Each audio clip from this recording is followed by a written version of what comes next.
Here, your skin color means nothing. Officer Kane snarled each word, slicing like a knife. His glare bore down, dripping with contempt, as the entire room held its breath. Naomi sat still, unblinking, her silence only fueling his rage. "I am the law here," he hissed, stepping closer, his hand clenched tight. The punch exploded before the stunned eyes of the courtroom. No one could believe what they had just seen. That morning, the courtroom was packed. Harsh white lights from the ceiling beamed down on rows of wooden benches, casting an atmosphere that was both solemn and heavy. Every eye focused forward where the court was about to begin a critical hearing. In that thick silence, an unspoken confrontation was poised to ignite, waiting for a single spark. Officer Bradley Kane stood in the aisle, tall and broad-shouldered, his face marked with smug satisfaction. His eyes scanned the crowd, but when they landed on Judge Naomi Carter, his gaze shifted into something laced with contempt. He squinted slightly, then spoke loudly enough for the front rows to hear each word landing like a blow. "Here, your skin color won't protect you."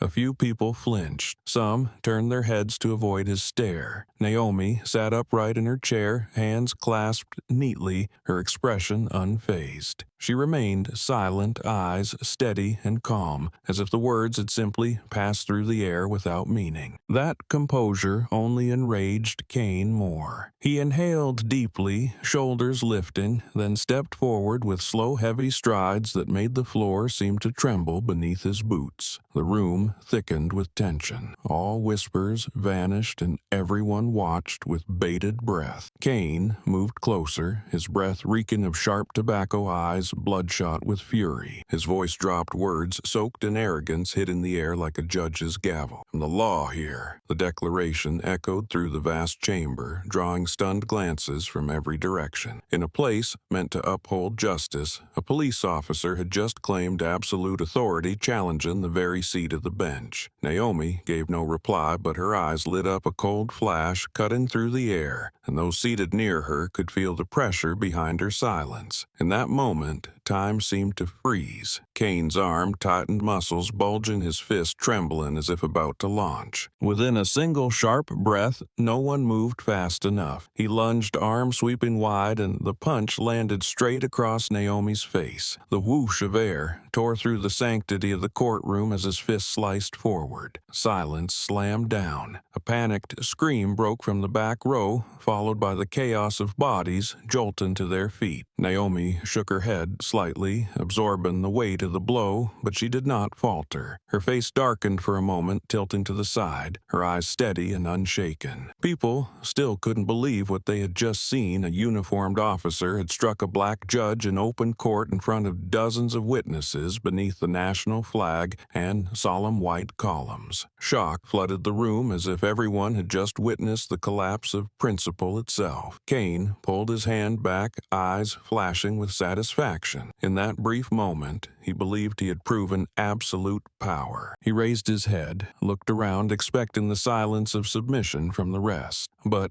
instead of awe or fear, all he met were faces frozen in shock, disgust, and disbelief. Chairs scraped, whispers surged, and waves of unrest rippled through the room. A collective shiver swept across the space, and Kane suddenly realized the punch hadn't forced obedience. It had ignited a fire he hadn't anticipated. Naomi sat still, breathing evenly, her hand resting on the wooden table, fingers trembling slightly but refusing to retreat. She didn't scream, didn't overreact, but her eyes now cut through the space between them like a sharp blade. She stared directly at Kane as if to lock his image in place, forcing him to face the truth that her silence was not surrender but a storm gathering strength. A few spectators raised their hands to their mouths. Deep breaths echoed around the courtroom, everyone watching, waiting to see what would come next. The air was so dense that even the sound of a pen falling from the clerk's desk cracked sharply through the silence. A reporter nearby hurried to raise a camera, hands shaken so badly the image blurred but still capturing the moment. In that heavy silence, everyone present understood the punch wasn't aimed at a person, it struck the bench and the entire justice system they believed in. And from that moment on, this was no longer a scuffle but a wound carved deep into the heart of the law. All eyes stayed fixed on Naomi, waiting for her to respond. But she remained seated, closed her eyes briefly as if holding space for herself. Then she opened them, and the dark pupils burned with a radiant gleam. That restraint held the room breathless, as if everyone now sensed that this silence was the warning before a far greater eruption than the blow itself. Kane stepped back slightly, as if repositioning, though even he could feel the cold emanating from across the divide. The courtroom, once a place where justice was expected to speak, had become a raw arena of violence and pride. Some in the gallery wept from rage, others clenched their jaws to hold it in. An old attorney shook his head, eyes closed, unwilling to witness the shame unfolding. Everyone waited for Naomi to speak, but she said nothing. In a moment so taut it could be cut with a blade, something no one foresaw took shape. The punch meant to humiliate had instead sparked a collective fury, and from that flame a storm far more brutal was waiting to rise. The air in the courtroom after the first punch was so thick it felt like it could choke every breath. People hadn't yet processed the moment they witnessed a police officer strike a judge, and the heavy silence that followed was more terrifying than any scream. All eyes turned to Naomi Carter. The woman whose face had just taken the blow still sat upright in her seat, shoulders steady, eyes calm enough to unsettle Kane. Then, slowly, she stood, her hands still resting on the glossy surface of the courtroom desk, and every movement made the room hold its breath. Naomi's voice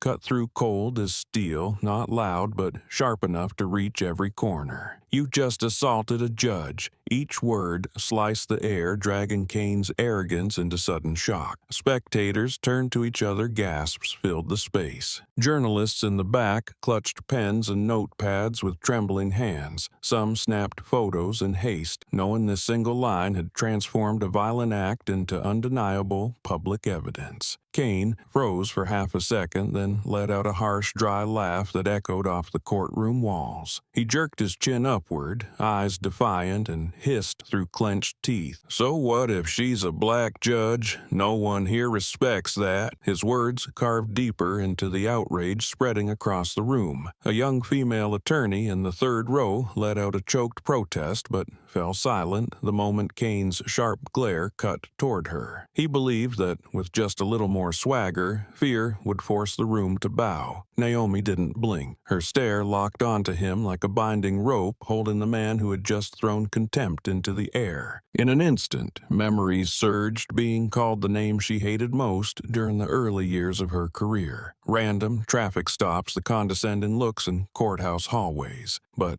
today, in front of the public, in full view of the system, she would no longer choose silence. Naomi turned her body, moved with precision, and her arm swept out clean and fast. The counterpunch wasn't flashy or drawn out, but swift and exact, and Kane couldn't dodge in time. The sound of fist against cheek cracked through the room, loud and dry, shattering the wall of silence. Kane staggered back several steps, one hand flying to his face, eyes wide in shock. The arrogance vanished, his balance, broken the once solid stance, now visibly shaken. The courtroom froze, chairs screeched as people rose all at once. Silence gave way to a crashing wave of noise, gasps shouted disbelief, and whispers no one could contain. An old man with white hair sitting near the back dropped his cane mouth agape, unable to believe what he had just witnessed. A group of law students quickly raised their phones to record hands shaken, but still trying to keep the lenses focused on the center where something unthinkable had just taken place. Naomi stood tall, breathing steadily, her eyes blazing under the harsh white lights. She did not tremble, did not smile, only held a calmness so absolute it made those in front of her uneasy. The murmurs grew louder, spreading across the room like dozens of fires igniting at once. A woman whispered to her son beside her, "That's what real justice looks like." An older attorney nodded repeatedly. lips moving without sound. The buzz of conversation rose like drum beats, every word cutting through the thick air of the moment. Kane was still standing, clutching his face, his expression twisted with pain and humiliation. Naomi looked around, her eyes sweeping across every face. She didn't need to say another word. Her silence after the counterblow said everything. Everyone understood that the strike wasn't an act of senseless violence, but a decisive response to a blatant abuse of power. It wasn't just a defense of herself, it rang out like an alarm for a system already cracking. The chaos in the courtroom continued. Reporters jostled for better angles, desperate to capture the rarest of moments. Shutters clicked at nonstop, camera flashes lit up the chamber. Out in the hallway, those waiting for the hearing could hear the uproar and whispered frantic guesses. Inside, many could no longer hold back and erupted into applause, the clapping pounding like thunder against the four walls. Kane struggled to regain his footing, his eyes bloodshot, breath ragged. He opened his mouth to roar back, but the sound died in his throat, swallowed by the undeniable truth he had just been struck back in full public view. His fellow officers, in uniform, sitting behind him, exchanged uneasy glances, none daring to intervene. To side with him was to risk the wrath of the crowd. To support Naomi meant provoking the man who once called himself the law. That hesitation only made Kane's figure seem more isolated, lost in a room that had once belonged to him. Naomi remained still, her face facing forward. Under the harsh lights, she stood like a monument at the heart of the storm. The counterpunch wasn't long nor strong enough to bring him down, but it landed a fatal blow to the pride of a man used to controlling everything. The murmurs had not faded, and the eyes on her now held a mix of admiration and anger. Naomi was no longer seen as a disadvantaged black woman. She had become a symbol of defiance in a courtroom where justice had been twisted. Amid the chaos, a young journalist whispered to a colleague, "This moment will never be forgotten." And it was true.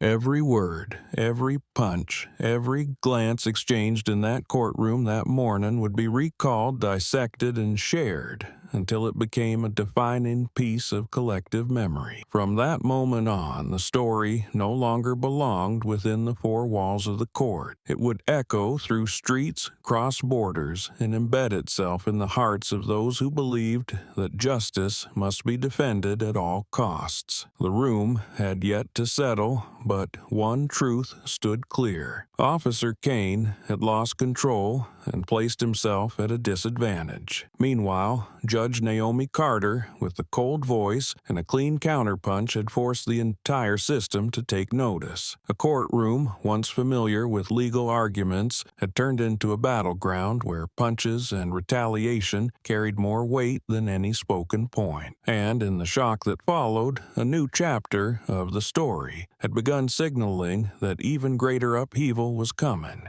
The courthouse hallway at noon was cramped and stifling. After the uproar inside the courtroom, groups of people poured out jostling to catch a glimpse of what had just happened. News of the punch and the counterstrike spread like wildfire, turning what was once a quiet corridor into a cloud of overlapping voices. People pointed, speculated, and a few reporters pushed through the crowd, holding up microphones and recorders, hoping to catch the first words from those involved. The air was heavy, as if a massive crack had split open the wall that once seemed solid in the system of justice. In the chaos, Officer Bradley Kane stepped out, his face still bearing the clear mark of the counterpunch. One cheek was red, his lips swollen, his eyes scanning the crowd with aggression. Instead of accepting humiliation, he held his head high, chest heaving, and roared with fury. "Arrest her! Now I was assaulted." His shout echoed through the hallway, bounced off the high ceiling, and rolled along the walls, startling many nearby. A few young officers hesitated, eyes flickering with doubt, unsure whether to follow orders or freeze before the undeniable truth. Kane didn't stop. He pointed directly at Naomi Carter, who was calmly walking out of the courtroom, her expression unchanged as if nothing had happened. His voice cracked with rage and venom. "She attacked me in front of all of you. This is a crime. No one is allowed to strike an officer." He emphasized each word as if trying to turn the crowd into a wall of support, but the sounds rising around him didn't echo agreement. A wave of murmurs swelled, heads shook, doubtful stares multiplied, making his voice sound increasingly out of place. At that moment, a voice rang out, clear, strong, and unexpected, cutting through the hallway. An elderly woman, thin and slightly hunched with piercing eyes and a wooden cane in hand, stepped forward from the back row. Her finger, trembling yet steady, pointed straight at Kane as she declared, "You were the one who struck first." The words landed like a gavel, and the hallway instantly fell into tense silence. All the confused eyes turned toward the old woman. Her accusation pierced through the veil of lies Kane had tried to weave. Kane froze, eyes, wide mouth, slightly open, but unable to speak. For a split second, he looked like a man exposed in front of the crowd. The old woman continued, her voice raspy but firm. "I saw it with my own eyes." He punched the judge first. "Don't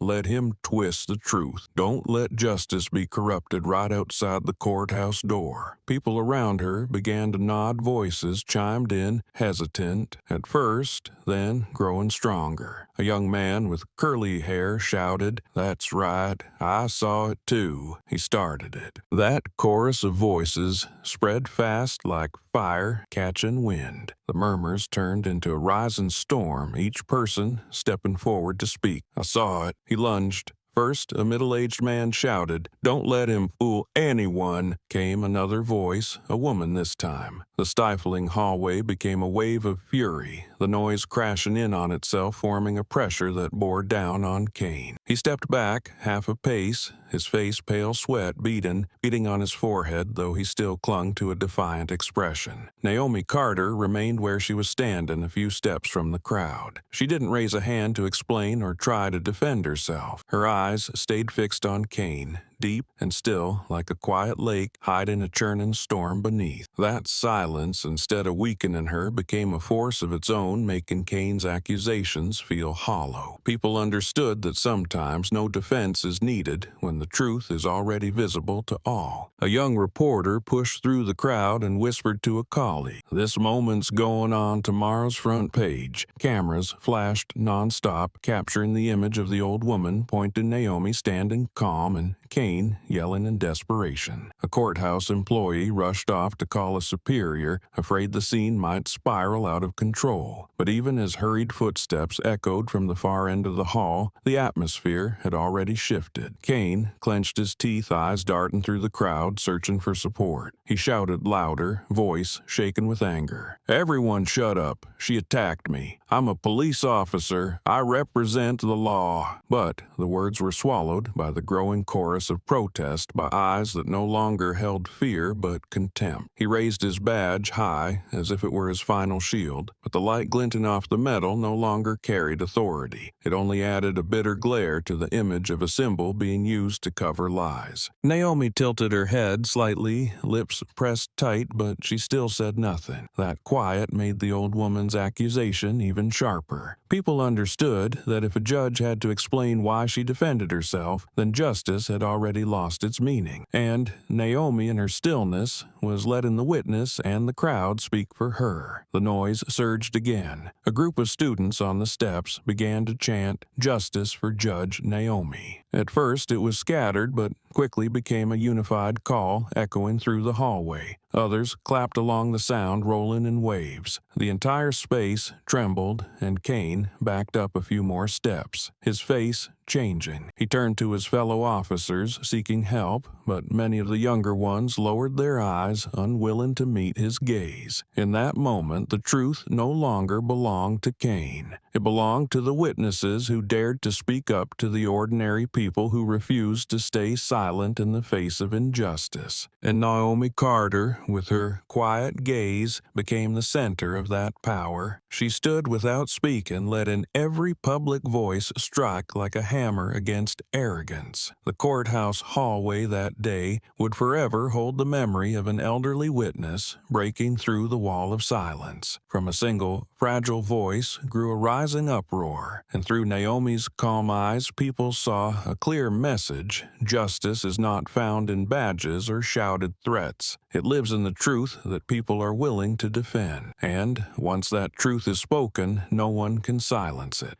The door to the internal meeting room closed with a heavy snap, sealing off the noise from the hallway outside. No more chanting, no more murmurs, no more camera shutters. Only a dense silence filled the room within 4 solid walls. Fluorescent lights glared down on the long wooden table where over a dozen senior and mid-ranking officers sat crowded together, faces tense. At the head of the table, Officer Bradley Kane stood tall, his bloodshot eyes and bruised face still swollen from the humiliating counterpunch. He clenched his jaw, fist tightening, then suddenly slammed it on the table, sending folders flying. If the public believes her, we lose all credibility. His voice hissed through his teeth like fire flaring inside a furnace full of anger and panic. The room stayed quiet, no one replying right away. Some officers sat, frozen eyes fixed on the papers in front of them, pretending to read to avoid Kane's burning stare. Others exchanged brief glances filled with doubt. They all knew this incident was no minor scandal. It had reached the public eye, and any attempt to twist the truth would only make things worse. But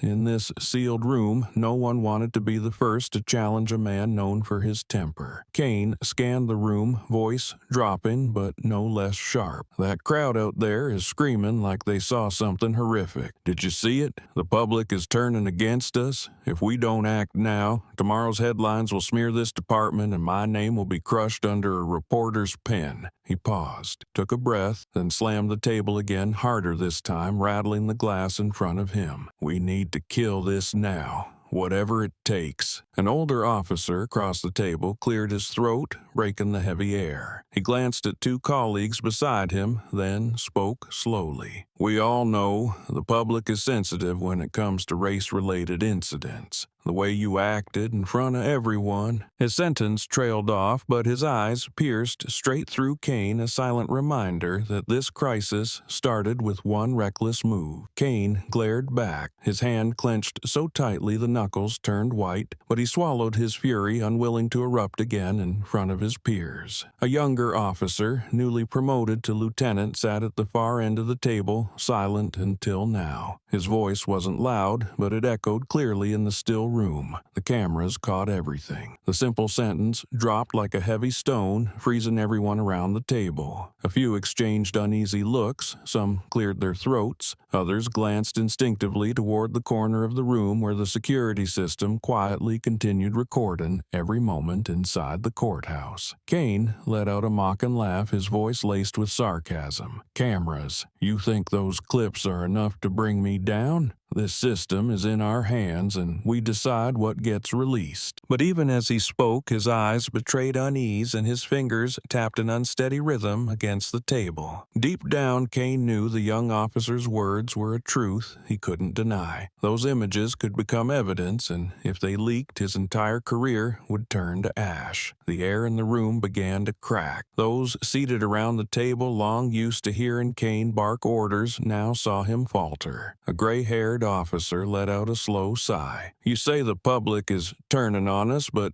have you considered it's your own actions that push them away? Another added, we've had similar incidents before, and no one escapes the media's reach. Chairs shifted, skeptical glances turned toward Kane, and the silence that once filled the room was now replaced by growing pressure. Kane tried to regain control. He leaned forward, voice firm. If we let crowd dictate the narrative, we lose control. A black judge, a few old witnesses, and some naive students in the hallway, they don't get to decide our fate. Justice isn't in their hands, it's in ours. But as his words landed, the weight in the room only grew heavier. It was clear his confidence had slipped into blind arrogance, and the power he once relied on was crumbling piece by piece. A middle-aged officer slowly stood, placing both hands on the table. his eyes fixed on Kane. "You're dragging us deeper. The public saw what happened, the witnesses spoke, and that footage exists. We can't cover this up forever." His voice was steady, not loud, but it carried the weight of truth. Others nodded in agreement, and whispers rippled across the room. What began as a single sentence from a young officer had now taken root in everyone's mind. The truth had been recorded, and faith in Kane was rapidly unraveling. Kane looked around unsteadily, his gaze no longer proud. He saw once loyal colleagues now lowering their heads, avoiding his eyes. The silence was no longer consent, it had become quiet resistance. The air inside the room cracked like glass under pressure fractures spreading with every second. The authority Kane once believed untouchable was now an illusion, shaken under the weight of truth. And in that sealed room, the man who once called himself the law began to realize he was standing on sinking ground, ready to collapse at any moment. Night blanketed the city in thick patches of darkness. The street in front of the courthouse lay empty, with only an occasional patrol car gliding past, vanishing into the distance, leaving the sound of rustling wind sweeping through the trees. On the upper floor of the building, where Judge Naomi Carter's private office sat, a dim yellow desk lamp lit the space. The small room, sealed off by thick walls, shut out every noise from outside, forming a separate world removed from the chaos that had erupted all day. On the desk, unfinished case files lay stacked beneath her forgotten reading glasses, next to a cold cup of tea from the afternoon. In that quiet scene, Naomi sat still, shoulders relaxed, but her eyes wide open, reflecting a hard light. Her hand rested on the table where the joints of her fingers still bore a smear of blood, a small wound, but it burned like the last ember left behind from that morning's counterpunch. She touched the cut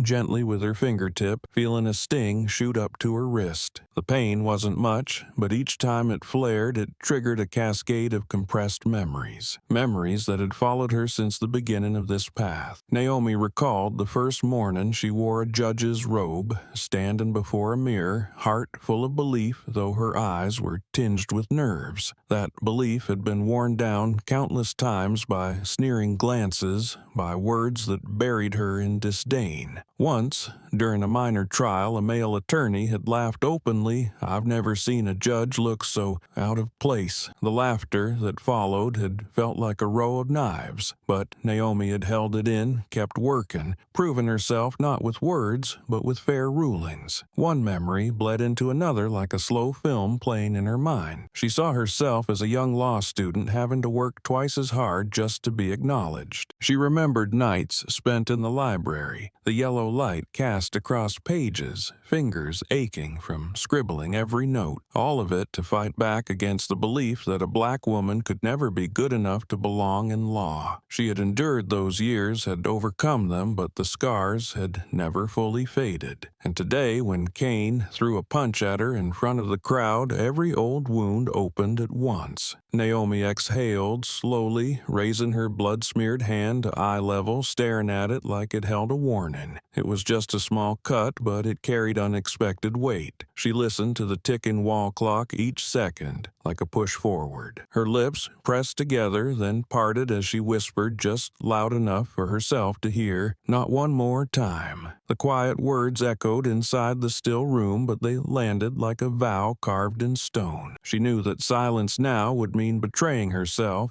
and betraying everyone who had believed she could hold the scales of justice steady. That vow wasn't a passing promise. It was a marker, a confirmation that a new fight had begun. Outside the window, the night sky was clear, the pale moonlight casting speckled beams across the rooftops. Naomi looked out and saw a city quiet, but not asleep. Distant streetlights flickered like countless eyes watching. She thought of the people who had chanted her name in the hallway, the elderly woman who dared to point her finger at Kane, the young students who recorded the video, all like small candles feeding a growing blaze. And she understood that if she backed down, that flame flame would die. But if she held her ground, it could become a wildfire that burned away the lies. Naomi reached into a drawer and pulled out a white cloth, wrapping it tightly around her hand, layer by layer. She felt each fold press into her skin like a tether, reminding her that every wound was proof, every drop of blood, a piece of memory that could not be ignored. When the final wrap was secured, she gave a slight nod, as if sealing a decision that could not be undone. The soft ring of her desk phone broke the stillness. Naomi looked at the screen, paused at the unfamiliar number, then picked up. Her voice was raspy, but firm. "I'm listening." On the other end, a middle-aged man spoke, his tone shaky, yet steady. "I was in the courtroom this morning. I saw everything. I can't stay silent." Naomi sat upright, hand gripping the receiver, eyes wide. The man continued, "I will testify. I'm ready. I won't let him turn black into white. I won't let justice be distorted." Naomi held her breath for a few seconds. Her eyes shimmered and a tear rolled down her cheek, but she wiped it away quickly. Her voice was choked but clear. "Thank you. Your words could change everything." A deep sigh followed from the other end, heavy but resolute. "It won't be just me. There will be others. But remember, I promise you I won't back down." The call ended, short but sear in its echo, like fire spreading through the room. Naomi set the phone down, her eyes shining with a mix of emotion and resolve. She sat still for a long time, letting the rush of thoughts flood in. From Kane's punch to her counterblow, from the roar of the crowd to her whispered vow, everything pounded like a hammer, forging something new. Naomi no longer felt alone. She had allies. A witness had stepped forward, and more would follow. The truth could not stay buried forever, and she knew it was her task to keep that flame alive. Moonlight spilled across her desk, catching on the unfinished files. Naomi looked at them, and a strange calm settled over her. She knew the battle ahead would be fierce, filled with attacks, smears, and schemes to stop her. But fear no longer held her back. Tonight, in a small dark room surrounded by painful memories and promised testimonies, a new resolve had taken shape, solid as steel forged in fire. Naomi sat upright, eyes fixed ahead, her bandaged hand resting neatly on the desk. That small wound had become a marker, a reminder that justice was not some distant ideal, but a battle fought every day, every hour. And she, the woman, once dismissed and underestimated, was now ready to enter that fight with a resolve nothing could shake.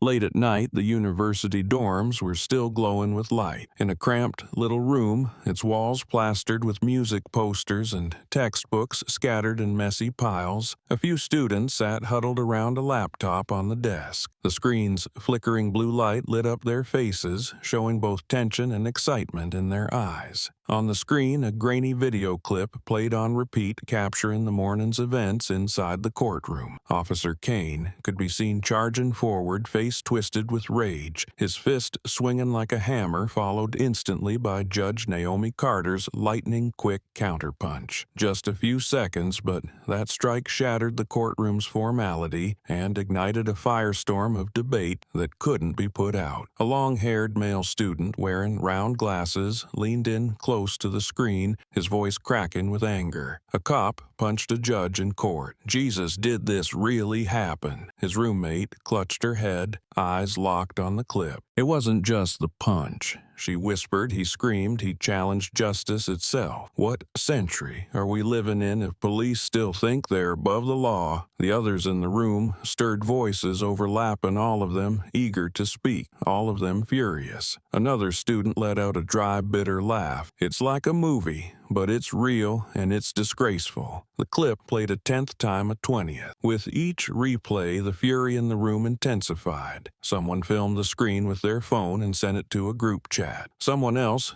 pounded their keyboard, posting the link to Twitter, TikTok, and Facebook. "People need to see this," one breathless girl insisted. "Can't let it get buried." And like a storm, the clicks spread, leading to hundreds, then thousands of shares in just under an hour. Computer screens lit up non-stop with fresh notification. An anonymous Twitter account posted the clip with the caption, cop punches judge in court. This is justice. The post quickly racked up tens of thousands of likes and thousands of comments. In the replies, debates exploded. Some were outraged, calling it undeniable proof of abuse of power. Others were sarcastic, accusing Naomi of being reckless for striking back. But regardless of opinion, the clip kept spreading at breakneck speed. On TikTok, a student edited the video with intense music and bold red text reading, "Big mistake." Within 10 minutes, the post had hundreds of thousands of views and thousands of shares. A trend was born. Users raced to create memes pairing images of Officer Kane's arrogant quotes with shots of Naomi standing tall after the blow. Creativity and fury blended, becoming a tidal wave that swept through everything in its path. In the dorm room, a young woman scrolled and shook her head, her voice tight with frustration. "This isn't just a fight. This is an insult to the entire system. People need to know the truth." A guy next to her typed furiously, tweeting nonstop, "Justice can't be twisted. Naomi Carter deserves protection." These tweets kept coming, filling timelines, forming a vast web of outrage. Before long, the hashtag #JusticeForNaomi appeared. At first, only a few hundred users joined in, but the number climbed into the tens of thousands, then hundreds of thousands. Anyone scrolling through social media couldn't miss it, always paired with that grainy clip, which was more than enough to shake the public. The hashtag became a flag for a new movement, a space where people collectively declared that justice was not a toy in the hands of those in power. Inside the cramped dorm room, the students sat frozen, staring at the screen as the view count surged by the second. A male student tapped the desk lightly, his voice trembling with emotion. "I've never seen anything spread this fast. We're watching history." The girl next to him nodded, eyes shining. "This isn't just one person's story anymore. It's become a symbol." Out in the hallway, cheers from other student groups echoed. They were watching too, sharing too, letting their anger burn. That night, in hundreds of dorm rooms across the country, the story of Naomi Carter exploded like fire, racing through dry grass. Every smartphone became a torch, every tweet a rallying cry, every share a step in a silent march across the digital landscape. It all started with a blurry video, but the blur made it real, made it impossible to spin or edit. The public saw what they needed to see: an aggressive white officer, a black female judge, standing firm in justice, being tested inside its own house. As the city slept, social media servers overheated under the weight of traffic, the data stream rushing like a waterfall. The hashtag #JusticeForNaomi climbed to the top of national trends, then reached global ones, flashing across the screens of people who had never heard her name before. In a small cafe in Europe, a group of students passed around a CNN clip replaying the footage. In an office in South America, a young lawyer shared the video with the caption, "This isn't just about America. This is a wake-up call for the world." Back in the small dorm room, the students now sat in silence, looking at one another. They knew that even as young people, they had just helped ignite a flame that would not go out easily. Naomi Carter might be alone in a quiet room somewhere, but out there, millions were chanting her name in their own way. And that grainy clip, once just a random piece of footage, had become the spark for a justice movement that would not turn back. The next morning, the small apartment of a young journalist on the outskirts of the city buzzed with nonstop phone vibrations. A cramped wooden desk piled with old newspapers and an open laptop glowed with a bright screen, notifications flooding in like endless rain. Each buzz, each new alert brought another shocking headline, another shared clip, another wave of furious comments. The apartment's owner, a young journalist named Daniel Harris, had just sat up from the sofa where he'd fallen asleep the night before, eyes still blurry but heart pounding as he read the words appearing. From private accounts to major influencers, everyone was talking about the same thing. A white police officer had assaulted a black judge inside a courtroom, and Naomi Carter had struck back. His phone lit up with the post of a famous movie star, "I can't believe this is still happening in America." The sentence was brief, but its reach was was massive. Beneath it, hundreds of thousands had voiced their outrage, tens of thousands of shares spreading it across platforms. Daniel dropped into his chair, rubbed his face now fully awake, realizing this story had far surpassed the confines of any trial. It had become the center of public discourse, a media firestorm tearing through everything in its path. He opened his laptop, fingers flying across the keyboard, searching. Dozens of edited videos appeared instantly. One, in particular, stood out, a clip showing Kane's punch followed by Naomi's sharp countercut for dramatic impact. The editor had added bold red subtitles, "Racist Cop versus Black Judge." Tense music and pounding drums made the already explosive footage feel like a declaration of rage. Daniel watched with a chill running down his spine, knowing this kind of visual impact would only amplify public fury. The view count climbed every second, jumping from thousands to hundreds of thousands in under an hour. Social media was on fire. Twitter, TikTok, and Facebook overflowed with Naomi Carter's name. Prominent figures from politics, the arts, and sports all began to speak out. A famous basketball player posted Naomi Carter did what an entire silent system wouldn't. She stood tall against abusive power. A legendary black author wrote a powerful essay calling the punch proof that justice cannot be bullied into silence. These passionate messages spread like wildfire, accompanied by images of Naomi, her eyes unwavering. Daniel typed as he read, his fingers struggling to keep up with the flood of data. He watched the hashtag chart climb, #justice. For Naomi was now trending #1 nationwide, far surpassing even the biggest sports and entertainment events of the day. In just 12 hours since the video leaked, all of America had heard the story, and now the world was beginning to pay attention. International news sites translated the articles and posted them on their homepages with explosive headlines. Comments flooded beneath the stories as people debated, expressed outrage, and called Naomi by name as a new symbol. Amid the storm, Daniel noticed a wave of community groups forming. A Facebook group named Stand With Naomi had gained tens of thousands of members in just a few hours. Inside, people shared strategies for spreading information, for countering defenses made in Kane's favor, for turning this story into a rallying cry for reform. A strange kind of unity was taking shape as everyday citizens and influential voices alike fell into step with one another.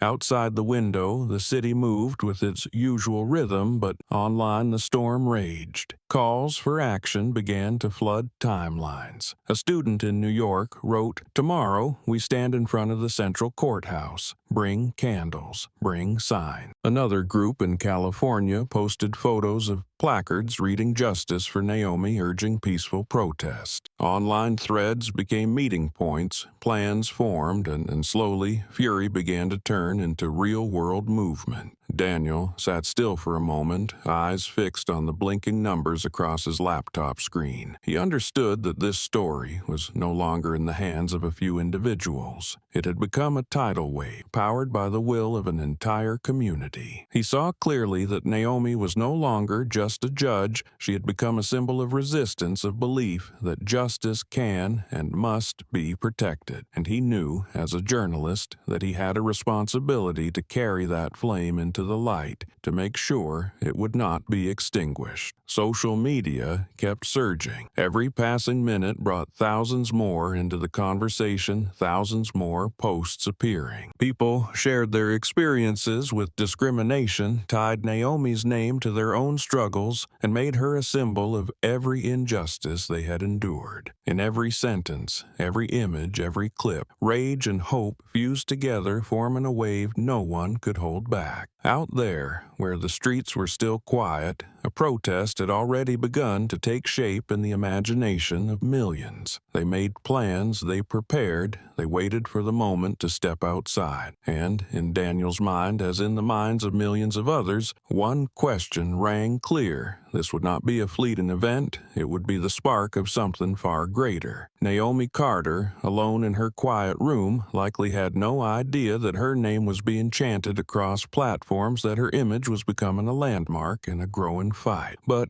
out there, where social media had erupted, people were ready to turn her story into their own rallying cry. And when thousands stepped into the streets together, the fire would burn brighter than ever before. That morning, the sun had barely risen, but the road leading to the district police headquarters was already packed. TV vans lined the sidewalks, antennas and transmitters rising like cold metal spires gleaming in the early light. Dozens of reporters jostled for space cameras, and lenses pointed directly at the main exit of the building. Microphones were raised like a forest of weapons, each one waiting to catch a statement or collapse. The air was cool, but the faces of the journalists were tight with tension, sweat beading on their foreheads, eyes locked on the large, dark wooden doors. They knew the moment Kane stepped out would be the golden moment, the one that could shake the entire country. Inside the station, Officer Bradley Kane stared at himself in the mirror, his face still marked by the bruises from Judge Naomi Carter's counterpunch. His eyelid was swollen, and a blood flushed around his temples, turning his face an angry red. He had barely slept the night before, his phone ringing non-stop with calls from co-workers, acquaintances, and even unknown numbers filled with threats. But today, he had to face the dozens of lenses aimed at him. He took a deep breath, forcing himself to swallow the rising anger, telling himself that if he could speak with enough force, he could still take control. When the station doors swung open, the noise surged like a crashing wave. Kane stepped out, his face, rigid shoulders, tense, eyes squinting against the relentless flash of cameras. Immediately, a storm of questions rained down. A female reporter pushed to the front, her microphone nearly touching his face. "Did you strike Judge Naomi Carter?" Her voice rang out clear and sharp, cutting through all other sound. A male reporter beside her piled on. "Why did you attack inside the courtroom in front of everyone?" Dozens of questions came down like hail, pounding Kane as he tried to steady himself. He suddenly stopped on the steps, breathing hard. Microphones crowded in, forcing him to retreat. Hundreds of eyes fixed on him,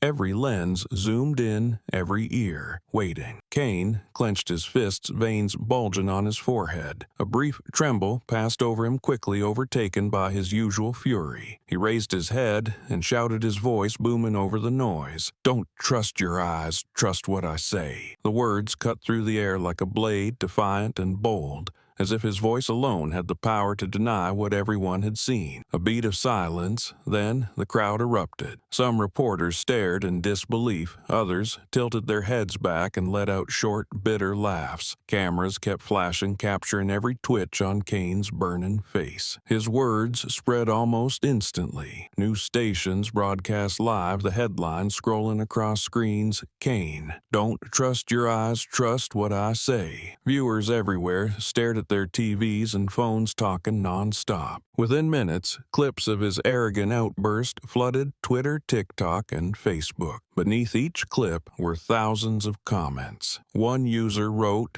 "Does he think we're blind?" Another added, "A cop trying to deny what everyone clearly saw." Angry emojis flooded the screen and share counts soared. Several veteran journalists posted directly to their personal pages. "This is not how an officer addresses the public. This is an insult to our collective intelligence." In cafes, people pulled out their phones and chuckled bitterly at Kane's words. On buses, groups of students talked animatedly, all shaking their heads in disbelief. Major newspapers ran bold headlines. One read, "Police officer challenges reality." Another featured the phrase, "Kane tells public not to trust their eyes." National television replayed the clip repeatedly, with commentators unable to hide the sarcasm in their voices. Public outrage grew rapidly because people saw it not just as a clumsy denial, but as sheer arrogance. The image of Kane shouting into a microphone, face flushed, eyes defiant, became a symbol of unchecked power, power and the unraveling of a system already on the brink. In her private office at the courthouse, Naomi Carter received a steady stream of messages. Her phone lit up non-stop with support pouring in from friends, colleagues, and even strangers. She hadn't watched the press conference live, but a few lines were enough to understand. The image of Kane screaming did not intimidate her. On the contrary, she could sense the weakness behind the arrogance. A man who once believed he held absolute power was now panicking enough to deny a truth seen by all. Naomi sighed, her heart weighed down, but a spark of hope flickered. She knew the public had chosen to stand with her with the truth. Kane turned and rushed back inside, leaving behind a sea of microphones and cameras still aimed at him. His footsteps echoed heavily onto the stone steps like a final punctuation mark on an image once built on authority. He thought he could dominate with volume, but instead buried himself deeper in the spiral of ridicule. In the eyes of the public, he was no longer a powerful officer, but a man unraveling. Phrase, "Don't trust your eyes, trust what I say," would follow him forever, a mark of shame that could never be erased. And so, while the public boiled with fury, and the media dissected every word, Kane had turned himself into a national spectacle. From that moment on, the battle was no longer about who struck first. It became a matter of who held the truth. And once the truth is revealed to the public, no scream, no denial can ever bury it. That evening, a European news broadcast unexpectedly opened, not with updates on war or the economy, but with the blurry footage of Officer Bradley Kane swinging his fist inside a courtroom, followed by the swift counterstrike from Judge Naomi Carter. The anchor, speaking slowly but firmly, emphasized, once again, America faces a serious question about justice, police overreach. A montage appeared on the screen from the George Floyd case to other names that had shaken the world, all pointing to a common denominator: law enforcement exceeding its boundaries. Viewers across Europe watched intently, their eyes filled with a mix of shock and outrage, because that punch was no longer a local incident. It had become a symbol of a global issue. Follow-up reports quickly painted a broader picture. Incidents across the United States in recent years were recalled, not only mass protests, but also numerous reports exposing systemic discrimination. The anchor continued. The Naomi Carter incident is rekindling the collective memory of a long chain of injustice society has never truly addressed. Images of American citizens holding protest signs, candles lighting up the night blended with scenes of past demonstrations in London, Berlin, and Paris, all sparked by similar outrage. The unfolding scenes made it clear what happened in a single U.S. courtroom was shaking people thousands of miles away. Immediately after the broadcast, international human rights organizations began speaking out. From Amnesty International to Human Rights Watch, statements were released in quick succession, calling directly for an independent investigation into Officer Kane's violent act against Judge Naomi Carter. One statement read, "When justice is challenged in the very place it is supposed to be protected, this is no longer a domestic issue, but a global wake-up call." These words spread rapidly, landing on the front pages of major newspapers, translated into dozens of languages, turning the Naomi Carter case into a worldwide headline. On academic forums, legal scholars launched heated discussions. A law professor at the University of Cambridge stated in a live interview, "Without transparency in the investigation, this case will leave a stain lasting generations." Law students in Sweden held an emergency forum, many raising their hands to speak, saying Naomi Carter had turned her silence into a voice louder than any slogan. These international perspectives underscored a truth: Naomi's influence had crossed borders. She no longer stood just for herself, but for anyone who had ever felt justice turn its back. As the broadcast ended, the European television screen lingered on a final image: Naomi's face in the courtroom, her gaze calm yet resolute. The voiceover echoed, "A single punch has become a spark, and from that spark the world looks to America asking, does justice still hold its full meaning?" That question didn't remain in the studio. Filtered into households, into conversations, transforming into a wave of outrage and demands for action across the globe. The incident had crossed America's borders, becoming a human story of justice, dignity, and the limits of power. Protests began with small groups, a few dozen people gathering outside local courthouses, holding hastily written signs in shaky marker reading, "Justice for Naomi," trembling yet determined. Within days, those groups multiplied into thousands, then tens of thousands. In New York, the central square overflowed with people, chants echoing from dawn until dusk. In Los Angeles, crowds stretched across the boulevards, flags, banners, and candles lighting up the night. Washington didn't sleep either, as long lines of citizens stood before the Capitol, their eyes fixed on one thing: the truth that had been hidden must be brought into the light. From the U.S., the wave swept across the world. In London, citizens gathered outside the U.S. Embassy, holding images of Naomi aloft, chanting as they marched. In Paris, law students paraded through historic streets, their lips voicing justice does not bow to violence. In Berlin, hundreds of candles were lit along the historic wall, their glow reflecting on solemn faces, forming a scene both sorrowful and steadfast. Each city was a fragment, but together they formed a global portrait of unity and resistance. International media continued reporting non-stop. From major outlets to local papers, all reserved their bold headlines for Naomi's image. A photo of her standing tall in the courtroom, eyes blazing, hand wrapped in bandages, became a symbol printed on posters, t-shirts, and magazine covers. One Italian paper called Naomi the Keeper of Justice's Flame. In Japan, students hung banners bearing her image on campus, a reminder truth has the power to cross borders. In South Africa, human rights activists raised her image during a march declaring Naomi's fight an echo of generations that once resisted injustice. Naomi's strength did not lie in slogans, but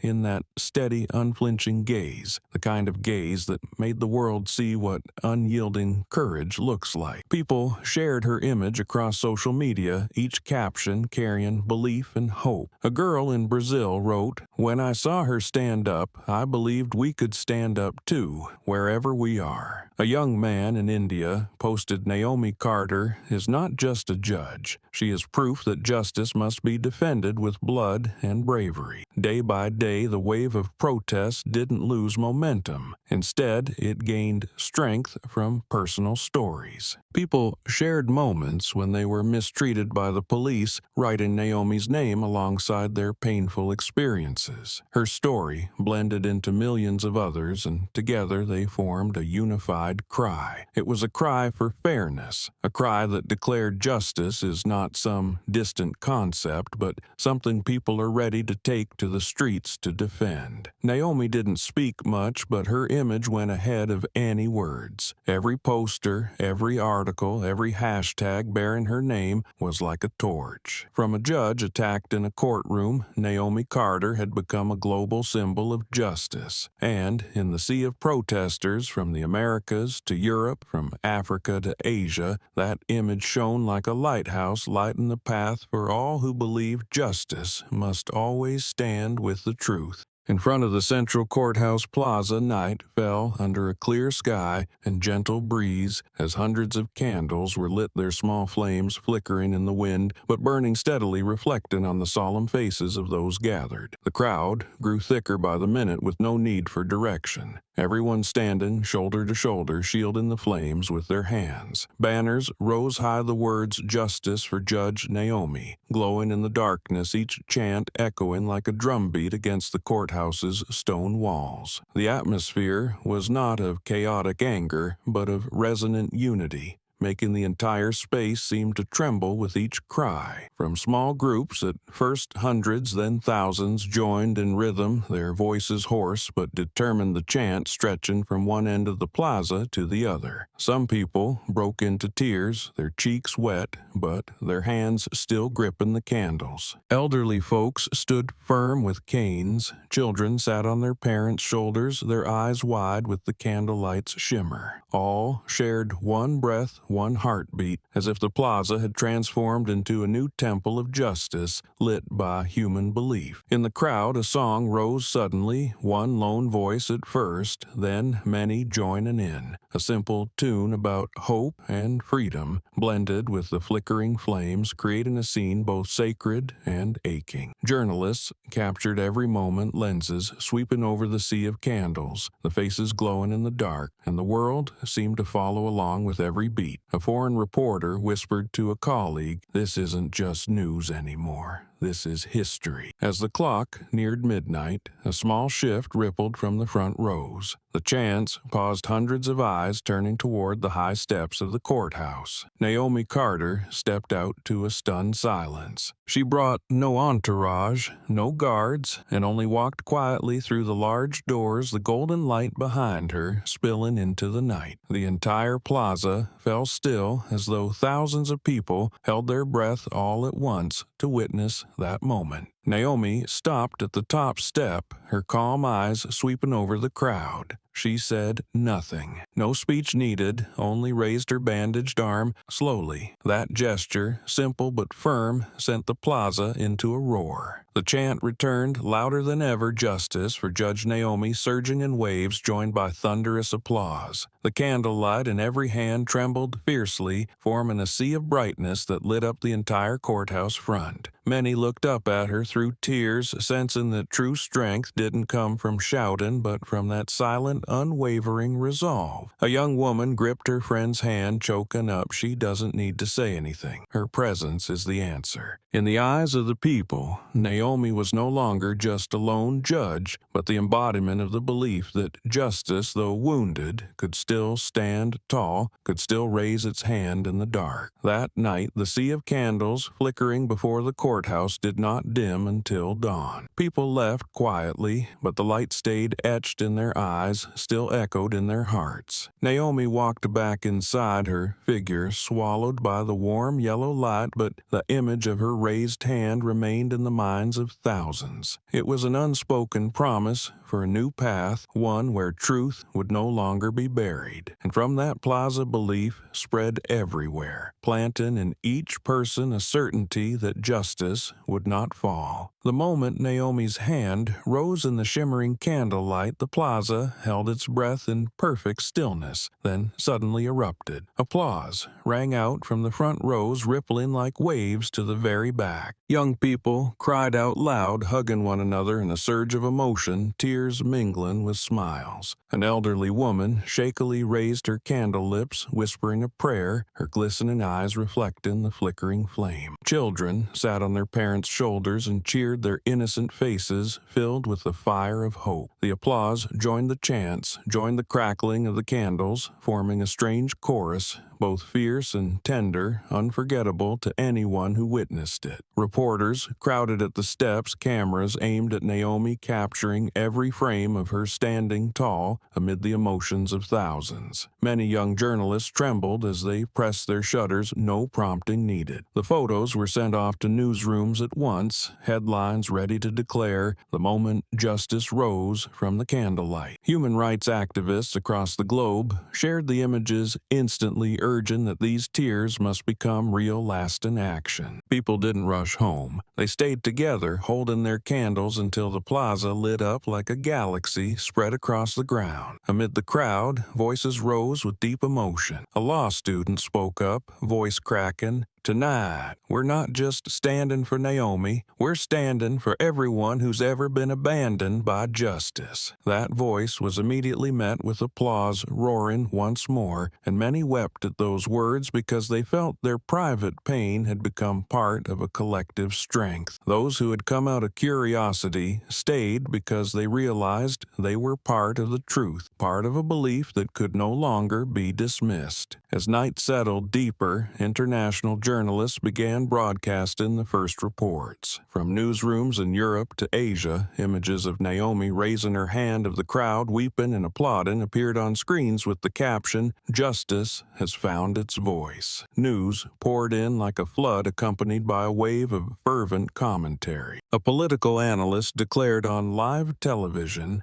Tonight America has shown the world not only injustice, but the strength of its people's unity. That statement moved millions of viewers, many of whom found themselves in tears as they watched. Behind the scenes, officials could no longer remain still in the face of such a shockwave. The Candlelight Vigil was no longer a simple gathering. It had become a turning point. Pressure from the media, the public, and the international community mounted, forcing the legal system to respond. By the following morning, the prosecutor's office released an official statement announcing a full investigation into the actions of Officer Bradley Kane. The wording was brief but powerful, marking the first time the system was no longer avoiding accountability. People heard the news, and many cried again, this time with hope that justice was beginning to move. On social media, the phrase, "the Candlelight Night opened," the investigation spread rapidly. Clips capturing the applause, the tears the moment Naomi raised her hand were now paired with captions affirming that everything had changed. No one saw the event as an isolated moment anymore, but rather as the opening chapter of a long journey. The candlelight night ended, but its echoes spread far and wide. The flames may have dimmed on the plaza, but the light burned on in the eyes of everyone who had been there. Many whispered to one another that they had witnessed not just a gathering, but the birth of a new chapter in the fight for justice. And, from those tears, mixed with applause, an official investigation was launched promising to bring the truth to light, to bring the abuser of power to justice, and to return Naomi Carter to the rightful place she now held in the heart of the global community.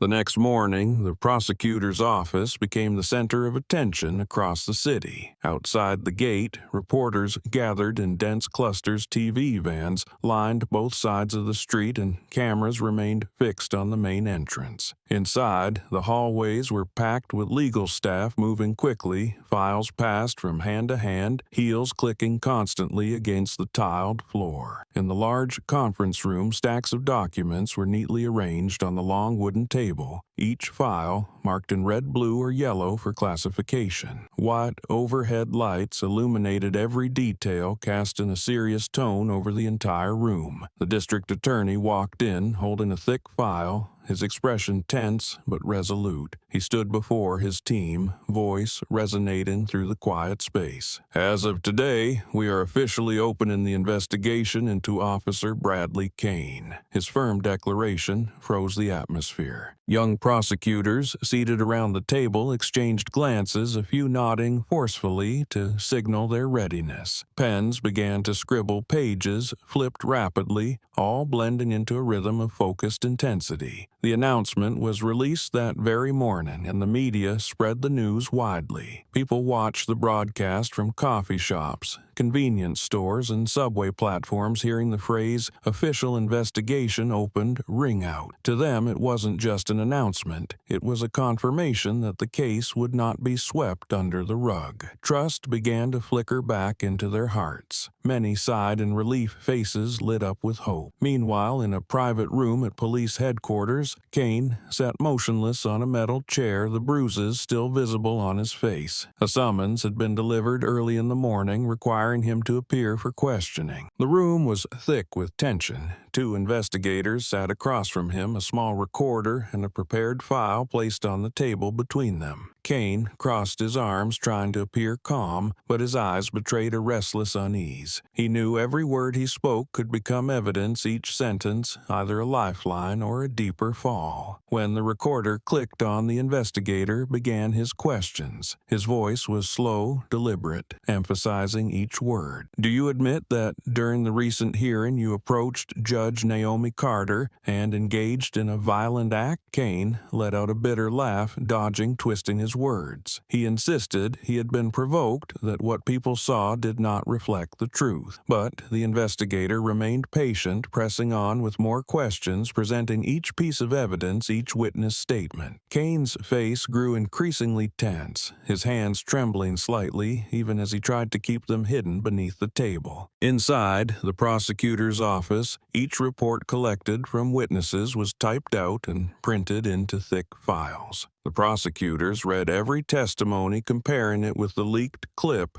marking matching points and noting down details that needed clarification. The work was intense and non-stop, with everyone fully aware they were operating under unprecedented public scrutiny. Any mistake could shatter the newly restored trust. When the questioning session ended, Kane stepped into the hallway with a stiff demeanor. Staff members glanced at him with cold eyes, no longer holding any respect. He felt the space around him shrinking, the sound of his footsteps heavy and echoing off the bare walls. At that same moment, the midday news aired across the country, confirming that the official investigation had begun and that Officer Kane had been summoned. That night, as Naomi sat quietly by the window, looking down at the dark street, she received a stream of messages from friends and colleagues, all saying the same thing: the truth was finally being weighed. She closed her eyes, emotions welling up inside her. The battle was far from over, but at the very least the door to justice had begun to open. In the interrogation room, the air was thick with tension. Kane leaned back in his chair, trying to maintain composure, but every small movement betrayed the unease inside him. The investigator began with seemingly simple questions, asking him to describe the full sequence of events in the courtroom. Kane raised an eyebrow, his voice hoarse and clipped, asserting that he had only raised his hand to stop Naomi because she was a security threat. But as soon as those words left his mouth, another investigator opened a file and presented a witness statement confirming that Kane had charged forward with his fist already clenched. The contradiction was stark, rendering him briefly speechless, his eyes darting away. He continued to deflect, suggesting the punch in the clip might have been a misunderstanding caused by a blurry camera angle. But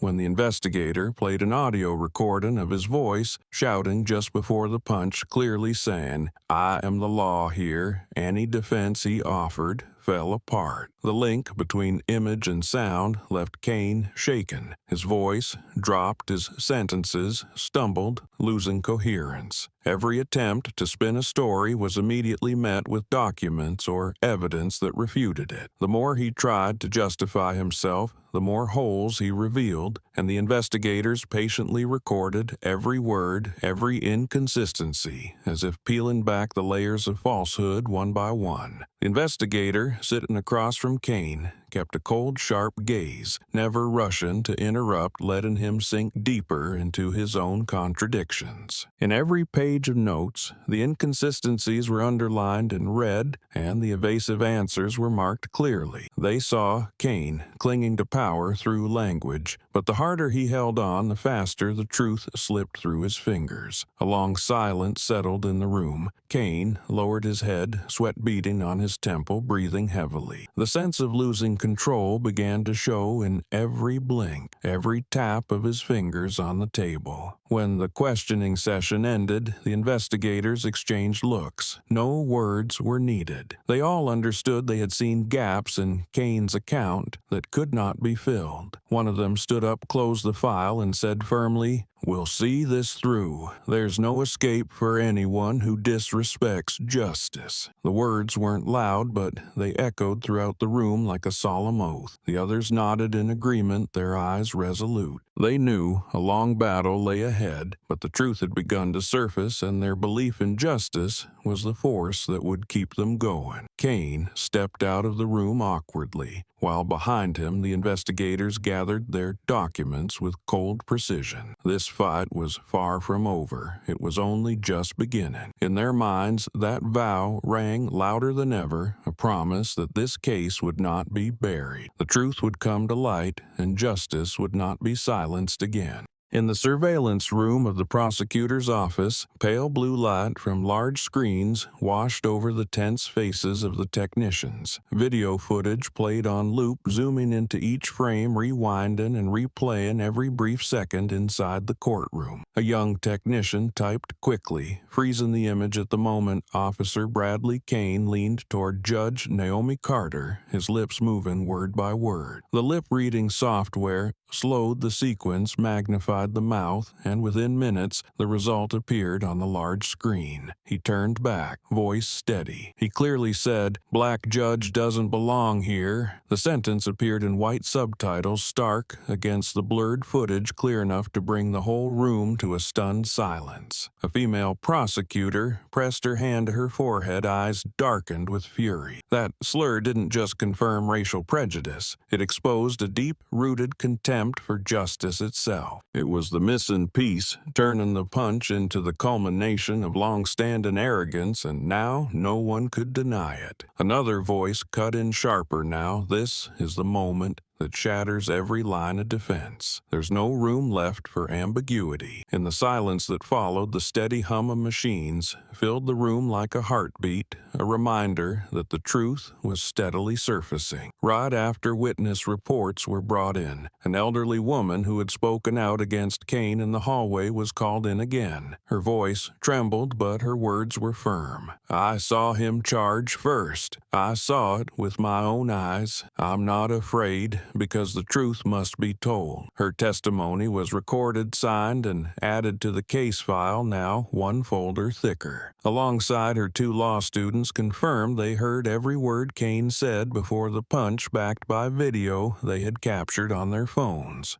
Each new piece of evidence pierced the wall of Kane's defense like a needle, widening every crack. The investigators exchanged glances, eyes unwavering. They knew that every small detail was now forming a tight, unbreakable chain around Kane. One of them spoke, voice calm but heavy. "When his words go up against eyewitnesses and camera footage, every excuse falls apart." Another nodded, hand slamming the folder shut. "This is ironclad evidence. No one can deny it." The atmosphere in the surveillance room remained heavy but underlined by a growing sense of resolve. Everyone present understood the weight of their work. They weren't just building a case against one officer, they were sending a message that justice isn't so easily manipulated. When the screens finally went dark, their eyes remained locked. No words exchanged yet. Each person knew that the legal battle ahead now had a solid foundation. And from that ironclad evidence, a public trial would open where the truth could no longer be buried, where the voices of Naomi Carter and those who dared to speak out would ring louder than ever. The investigation file thickened day by day, each new stack of papers clipped onto an already weighty pile. On the long wooden table at the prosecutor's office, evidence was sorted into clusters from video footage, lip-reading analysis, and witness statements to independent forensic report. Every detail was marked in red ink notes, crowded the margins, forming a dense web that left no gaps. A young prosecutor whispered as he turned a fresh page, "There's no opening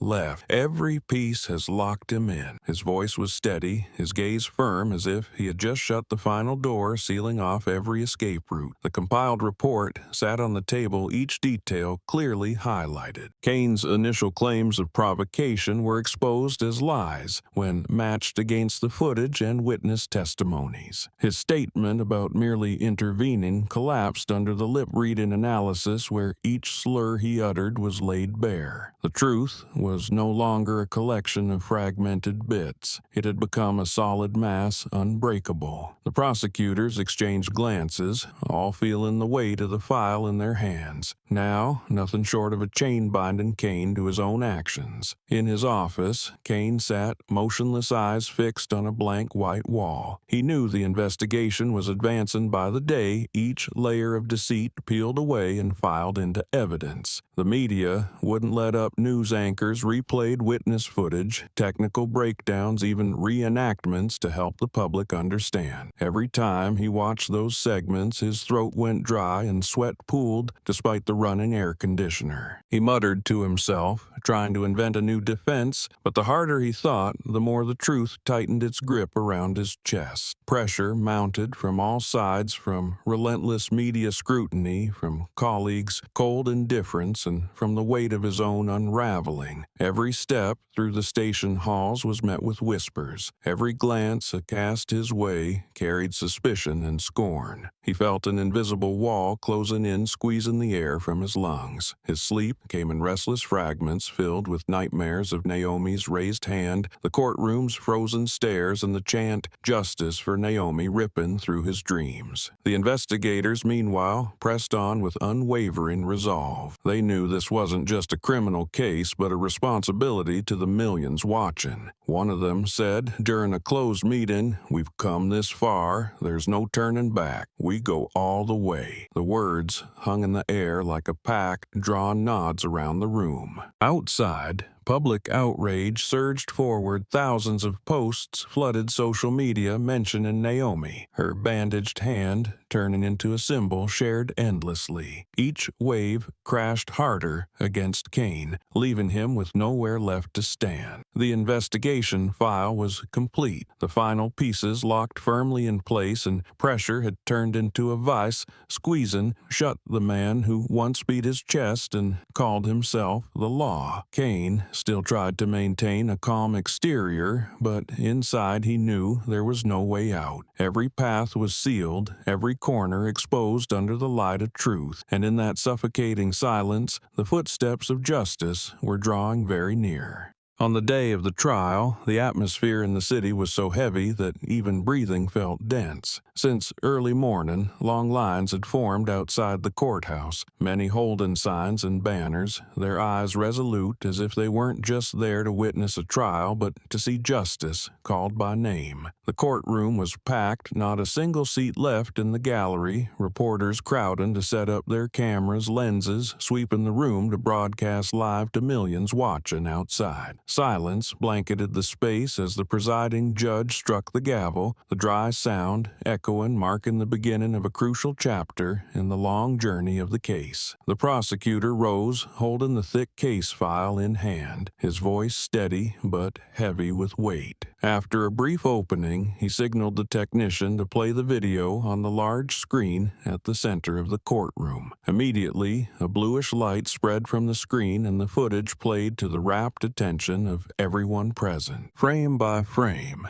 it showed Kane approaching Naomi, the slur captured through lip-reading analysis, followed by the punch, and then the swift counterstrike. No other sound filled the room except the playback. The courtroom seemed frozen, every eye wide, locked on each detail. When the clip ended, the prosecutor stated firmly, "This is not speculation, and this is evident truth. The act of violence has been clearly recorded beyond denial." Kane's defense attorney stood his face visibly tense. He cleared his throat, searching for words, but his voice trembled. He began referencing the unclear angle and misunderstood context, but was immediately countered by the prosecutor with a barrage of supporting evidence. Footage from witnesses, verified testimonies, word-for-word lip-reading analysis, all combined into a solid wall that blocked every defense. The attorney clutched his papers but couldn't find a single argument strong enough, merely stammering out baseless defenses, only adding to the tension in the room. The courtroom stirred, whispers spreading everywhere. Viewers following the live broadcast expressed outrage, with social media flooded as clips from the trial were edited and shared within minutes. All eyes turned toward Kane, his expression gradually changing, the usual arrogance replaced by a furrowed brow and anxiety. Each time the defense hesitated, each time the prosecution laid down more evidence, Kane shifted in his seat, lips pressed tight as though suffocating under the web of truth closing in. The presiding judge observed everything, his stern eyes seeming to look through each person. He allowed both sides to argue, but the imbalance was unmistakable. The evidence struck like hammers while the defense was weak and vague. The public in the courtroom could clearly see the outcome taking shape, and their faith in justice grew stronger by the minute. The trial was no longer a balanced contest of tease and unmasking of a harsh truth where the thin shell of defense tore apart under the weight of solid evidence. When the prosecutor concluded his statement, he declared firmly, "No one, not even someone in uniform, has the right to stand above the law." The room erupted in applause, breaking the courtroom's solemn decorum. The clapping was not just for the prosecutor, but for the truth just laid bare for Naomi Carter, and for the belief that justice was taking its first steady steps on a long road ahead. Naomi Carter was called, and she walked slowly from the back row to the witness stand. The overhead lights cast down on her face, a calm expression mixed with resolve. The courtroom fell completely silent, every eye fixed on her small but unwavering figure. Naomi placed her bandaged hand on the Bible to swear in, then lifted her head, meeting every gaze without flinching. In that moment, the silence in the courtroom became a heavy force, but she stood firm, breathing steadily, ready to give her testimony. Her voice rang out steady and unshaken, each word landing clearly like blows against the wall of lies. Naomi recounted the entire event from the moment Kane approached the slurs he spoke to when his fist came down. She spoke of his contemptuous gaze, of how he declared, "I am the law here," and of her decision not to back down. "I acted to protect myself and to defend the dignity of the judge's bench," she said firmly, her voice echoing through the room. Even those seated in the back rows heard every word, not a syllable missed. When Naomi finished, the air remained thick, as if 100 people held their breath at once. A reporter whispered to a colleague that this was no longer testimony, but a declaration. The prosecutors nodded their eyes, lighting up, knowing they had not just a strong legal witness, but someone capable of restoring public faith. The presiding judge also listened closely. Hands clasped, his gaze deep, barely concealing his agreement. Naomi continued this time, her voice slower, but no less firm. "I am not the first to be insulted for the color of my skin, and I may not be the last. But that day, I understood that silence is complicity. I chose to speak up. I chose to stand tall so that anyone watching would know justice cannot be beaten down." Her words brought tears to the eyes of many in the gallery. A few wiped their faces, but all sat straighter, drawn into the energy of the woman standing on the witness stand. When Naomi finished her testimony, a brief silence fell, then suddenly the courtroom erupted in applause. It began with a few scattered claps, but quickly swelled into a thunderous roar, echoing off the walls and ceiling, a storm of sound that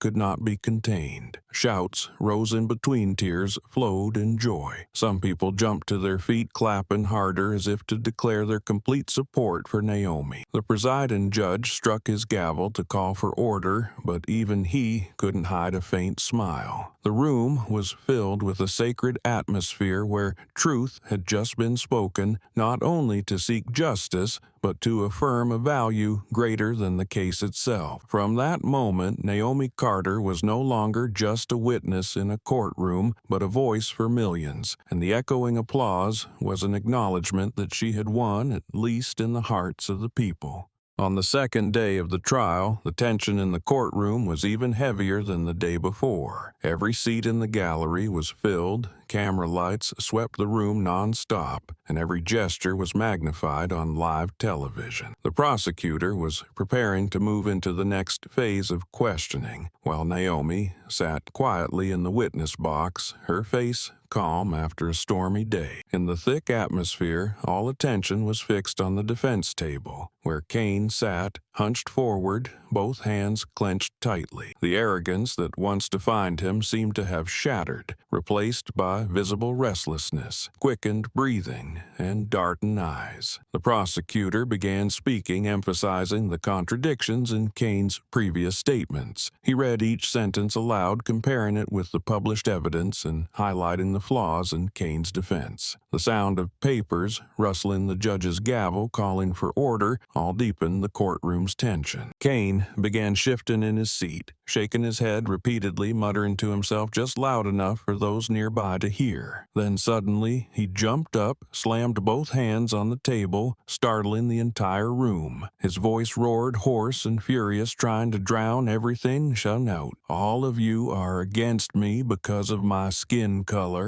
The sharp cry froze the courtroom for a few seconds, then chaos erupted. Reporters all raised their cameras, flames bursting like fireworks, capturing the image of a man completely losing control. Kane's face turned red, sweat dripping down his eyes, bulging like a cornered animal. His words were no longer a defense, but groundless accusations dragging race into the argument like a fragile shield. But instead of gaining sympathy, he only fueled public outrage. People in the gallery growled, a few laughed bitterly, while the prosecutor stood silently, letting him expose his own weakness. Immediately, two fellow officers standing nearby rushed to restrain him, grabbing his shoulders and arms. But Kane struggled, shouted more incoherent words, and the scene turned more chaotic. One officer tried to push him back into his seat, but he broke free, his flailing arm knocking over a glass of water splashing across the floor. The cameras caught every second, broadcasting live the image of a police officer losing control in court, needing his own colleagues to hold him back. That image quickly spread beyond the courtroom, making his situation more pitiful than ever. The courtroom erupted in chaos, with whispers scraping chairs and the nonstop clicking of cameras. The presiding judge pounded his gavel repeatedly, calling for order, but it took several minutes for the room to settle. Kane, held tightly by two colleagues, finally sat down, his breathing heavy, eyes unfocused and face soaked with sweat. But the damage was done, and his outburst had completely destroyed the image he had tried so hard to maintain. To the public, Kane was no longer a trustworthy officer, but a violent man who had lost control and buried himself with his own actions. The mood in the courtroom had completely shifted. If there had been any lingering uncertainty, it was now gone. The entire room had leaned decisively in one direction. The prosecutor stood tall, his expression calm, as if no further words were needed to prove his point. Naomi sat still, her gaze fixed on Kane, not with hatred, but with a cold, unwavering resolve. The second day of the trial became living proof truth had triumphed, as the arrogant man had revealed his own downfall before the eyes of the nation. The prosecutor walked to the podium, slowly set down the thick case file, and let his gaze sweep across the courtroom, holding his breath. He didn't need to say much. The evidence over the past few days had stacked up like an unshakable wall, and all that remained was a closing statement to define it. His voice was steady, not dramatic, but each word landed like a stone, emphasizing Kane's actions, the contradictions in his testimony, and the undeniable evidence from video and witnesses. He reviewed each key point like the final nails sealing the flimsy coffin of the defendant's defense. The air was thick, every eye fixed on the podium, even the scribbling of pens had gone silent. Then he paused, lifted his head, and looked directly at the panel of judges, his eyes sharp with resolve. He lowered his voice, pouring the full weight of the moment into one final sentence. "No one stands above the law." The words echoed through the four walls, making several people in the back shiver. A moment of silence swept the room, as if everyone inside had absorbed the full gravity of what had just been spoken. The presiding judge tilted his head slightly, a flicker of agreement in his aged eye. Naomi, seated in the witness section, clenched her hand, a quiet surge of comfort rising in her chest because justice had just been named, clearly and undeniably. The courtroom compressed for a split second, then erupted. Applause thundered from the back rows, spreading across the room. People jumped to their feet, shouting, some with tears in their eyes, others raising the signs they had brought in from outside. Cheers merged with clapping, forming a storm-like roar that filled the chamber, usually accustomed to cold solemnity. Reporters swung their cameras, rapidly capturing the moment when the public collectively affirmed that the truth was now undeniable. Clips were instantly broadcast, and millions watching live from living rooms, cafes, wherever they were clapped in unison. On social media, comments flooded in, "Justice has won. There's no denying it anymore. The verdict is already in the people's hands." The phrase, "no one is above the law," became a new slogan shared millions of times within hours. Outside in the square in front of the courthouse, where a massive crowd continued to watch the trial on large screens, applause erupted like waves. Flags waved, signs lifted high, and the light from candles and phones glowed, casting a reflection onto the night sky, a light born of belief. Kane lowered his head, face, pale eyes, darting away while the public had already reached its verdict. People no longer needed needed to wait for the court's official ruling. They had seen enough, heard enough. The chant, "Justice for Naomi," echoed loudly, overpowering any silence, turning the courtroom into a declaration by the people. There was no doubt left about the outcome. Everyone knew the verdict had already been sealed because justice could not be buried, and the man who abused his power had walked himself into a dead end. Under the glare of camera lights, Naomi sat quietly, her eyes bright, not with satisfaction, but with the conviction that what she had stood for had finally been recognized. She felt a hot tear roll down her cheek, mingling with the roar of applause. Tonight, justice was no longer a distant concept. It had manifested here in this packed courtroom, and in the hearts of millions, declaring together the verdict is clear, and there's no way back for the one who defied the law. On the day of the verdict, the central courthouse was packed before the doors even opened. Outside, the press crowded every step. Microphones and cameras stood shoulder to shoulder, and security barriers strained to contain the sea of people surrounding the building. Major news networks broadcast live reporters updating even the smallest details, from Kane's posture as he stepped out of the car to Naomi's expression as she appeared in the witness gallery. Inside the courtroom, silence blanketed the room.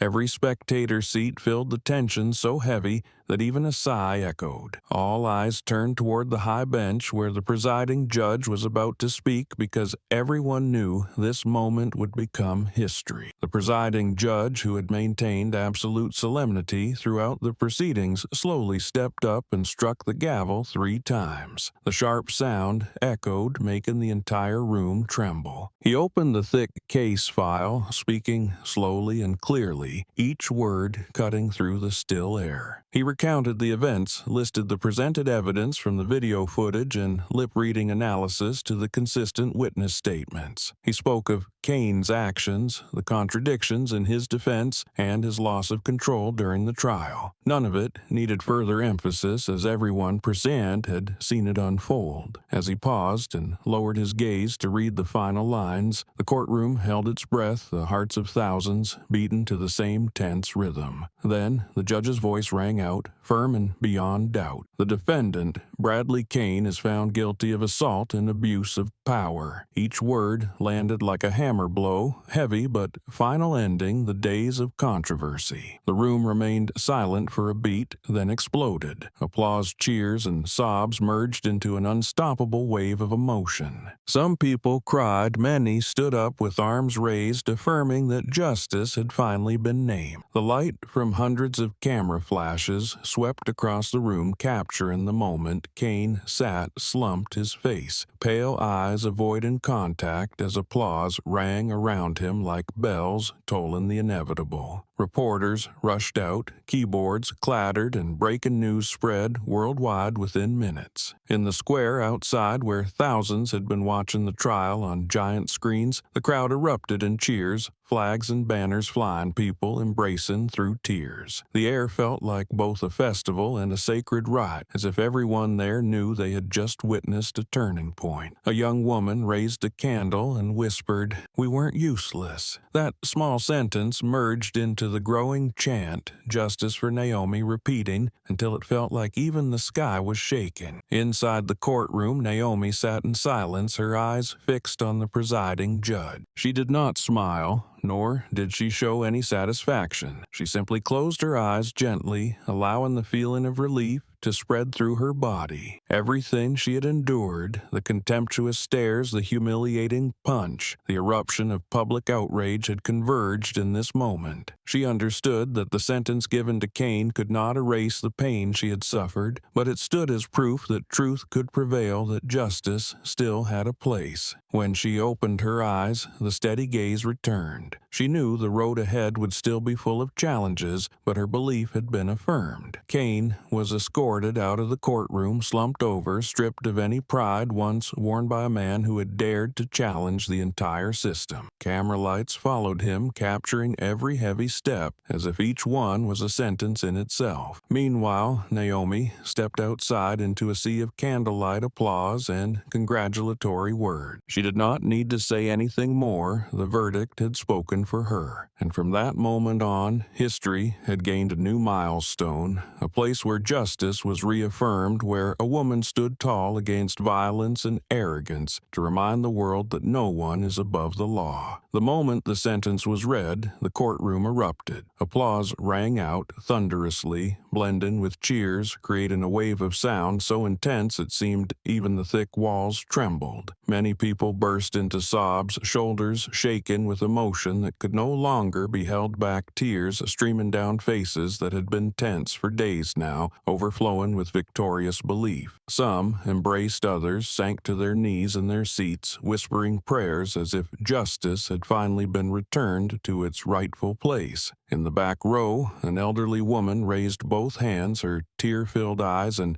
radiant smile, captured by a journalist's lens, becoming a symbol of the moment the community had long awaited. The cheering inside had not yet faded, when outside in the square thousands watching the live stream on the big screen erupted in joy. People chanted Naomi's name, flags waved high, and handmade banners fluttered in the wind. Children giggled on their parents' shoulders. Young people clasped hands tightly, and elders wiped away tears, all blending into a torrent of powerful emotion. Security officers standing along the barricades could not hold back either. Some clapped quietly. The others had glistening eyes, for they too were part of a community that needed proof that justice still existed. In the packed courtroom, Naomi sat in silence, but her eyes sparkled. She heard every clap, every chant, every burst of tears. Though she said nothing, her heart was pounding, because the truth she had chosen to pursue with unwavering resolve had found its echo in thousands, even millions of people. Every tear, every cheer was not just emotion, but a recognition that her personal pain had become a shared strength for society. Meanwhile, Kane kept his head down, his eyes avoiding the harsh glare of dozens of camera lenses. His face was pale, his shoulders slumped, with no trace left of the arrogance that once made him leap up and scream. For the first time since the incident erupted, Kane chose silence. He did not resist, did not challenge, did not attempt to justify himself. That silence weighed like an added sentence, because it showed that even someone who once loudly claimed to be the law had now bowed before the truth. That stark contrast, one side erupting in joy, the other, a disgraced figure hanging his head, became the most enduring image of the trial. Journalists captured it, media outlets broadcast it everywhere, and by nightfall, social media was flooded with photos of that moment. People called it the instant when justice found its voice, the moment faith was restored to the public. And in that very moment, the world saw that all violence, all arrogance, must ultimately make way for the light of truth.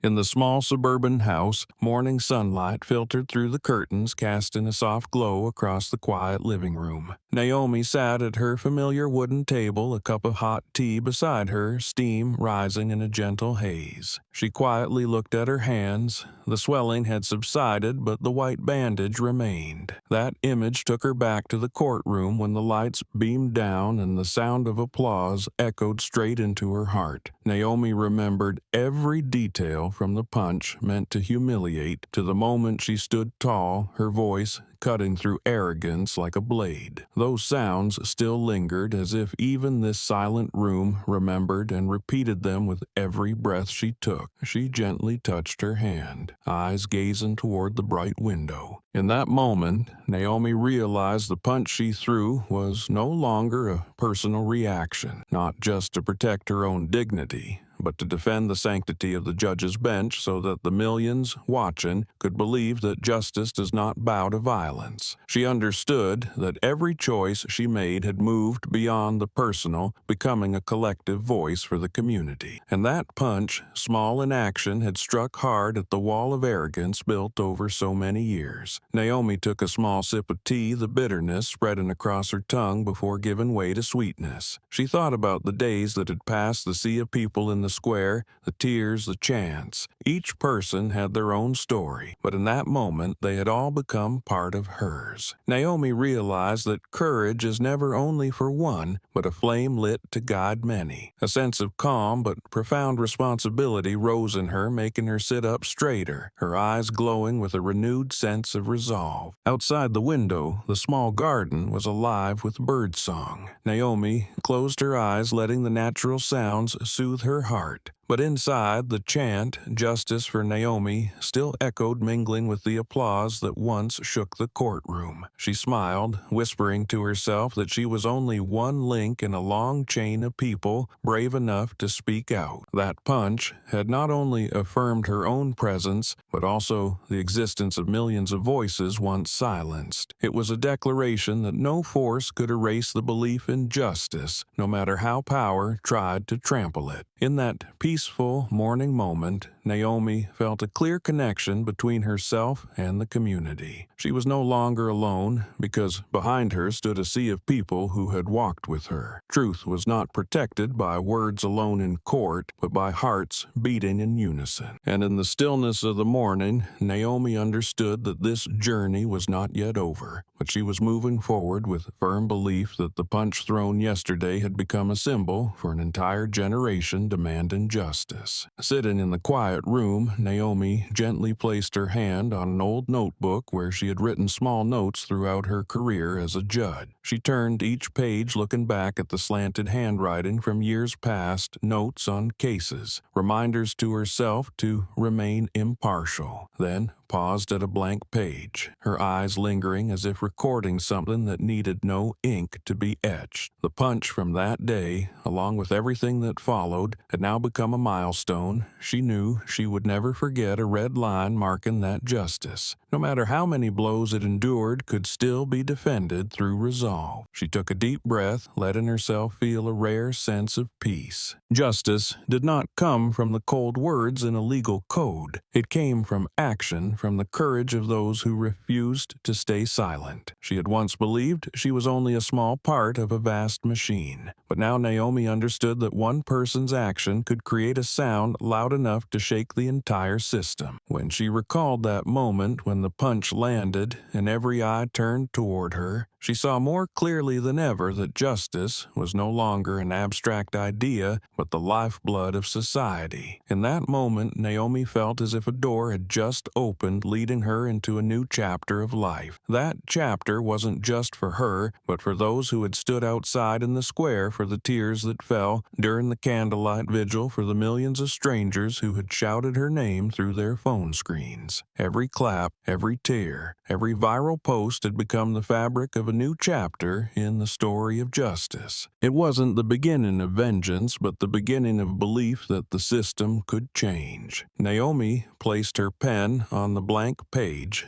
not writing anything, simply letting it rest as a symbol of readiness. She knew that from today her role would no longer be limited to delivering verdicts in a courtroom, but to guarding the flame of her community's belief. Every step ahead would be heavier, but also stronger, because behind her was a sea of people who had declared that justice must be defended at all costs. Thinking of that, Naomi felt both lightness and fierce determination in her chest, as though she had just crossed a threshold where the old shadows closed behind her to make way for the light of a new journey. Outside the window, the morning sunlight stretched across the garden, young branches swaying in the breeze like a greeting. Naomi looked out, a sudden peace settling in her heart. From that painful yet proud milestone, she had come to understand that justice was never just a concept in books. It was an unending journey, and the new chapter she was about to enter stood as proof that when one person dares to rise, an entire community will follow. And in that way, the blank page in front of her was no longer empty space but the foundation for a greater story, the story of a new chapter of justice just beginning. The state legislature convened an emergency session in an atmosphere heavier than ever before. Outside the building, thousands of citizens gathered holding banners printed with Naomi's image and calls for justice. The press crowded every entrance, camera lenses sweeping over the faces of officials entering the chamber, missing nothing. Inside, white lights cast down on the long table where lawmakers sat in tight rows, stacks of thick documents in front of them, each page bearing the two names that had shaken the entire system, Naomi Carter and Bradley Kane. The Speaker of the House opened with a solemn voice recounting recent events like a bitter lesson. He stated that the case could not end with a verdict against one individual, as it reflected a deeper illness within the structure of law enforcement. Murmurs spread through the chamber as he read headlines about the punch, the retaliation, the investigation, and finally the verdict that brought millions to tears. "This is a wake-up call for all of us," he emphasized, his gaze sweeping across the room, because if one officer believes he stands above the law, then clearly the system has allowed abuse of power to take root. One by one, lawmakers stood to speak, citing the Naomi Kane case directly. A young congresswoman held up a file, her voice firm. "Our citizens witnessed something awful inside the very temple of justice. They have no more patience for empty promise. We must change, and change begins here." Applause broke out from the back rows, where observers and human rights advocates sat, their faces bright with the sense that real progress was taking shape. Reform proposals were quickly brought to the table. A senior legislator suggested forming an independent oversight body separate from the police with the authority to investigate any abuse of power. Another added a mandate that body-worn cameras must be active during every shift, with footage made accessible under legal request. A group of younger members stressed the need for retraining not just in protocol, but in ethics, reminding everyone that a uniform must never be a shield for arrogance. Every idea was noted, reviewed, and refined, forming a strong current of collective will to change. During the debate, several lawmakers couldn't hide their emotions when speaking of Naomi. A middle-aged man spoke slowly. "If not for that courage, we would never have faced the truth." Naomi Carter opened the door. "What comes next is our responsibility." The room fell silent for a few seconds, then heads nodded in unison, a quiet but unmistakable vow. No one wanted to be the one who hesitated while history was calling their name. The session stretched into the afternoon, and finally, a draft of a new law was announced focusing on comprehensive police reform. The draft laid out clear mechanisms for oversight, accountability, and strict penalties for abuse of power. The news was immediately released outside, where the waiting crowd erupted in cheers. On social media, the story spread rapidly, and the hashtag Naomi's Law appeared as a way for the community to honor the woman who forced an entire system to change. Inside the chamber, as the emergency session came to a close, many lawmakers sat in silence, their eyes reflecting exhaustion but also unwavering resolve. They understood that the road ahead was still full of obstacles, but the first step had been taken. Outside, the sun had dipped lower, casting its light through the glass windows, filling the room with a glow that seemed to affirm. A new chapter had begun, one in which the law would not exist only on paper, but be upheld with transparency and accountability. By late afternoon, as the last rays of daylight filtered through the tall windows of the legislature, the air in the hall was still thick with tension. After hours of intense debate, lawmakers had reached the decisive moment. The draft law on police oversight was placed on the table, each clause carefully revised, every word emphasizing transparency and responsibility. The Speaker of the House read the full text slowly, his voice low but clear, echoing through the silent chamber. Eyes followed each word, hands clenched, and the quiet tapping of pens on desks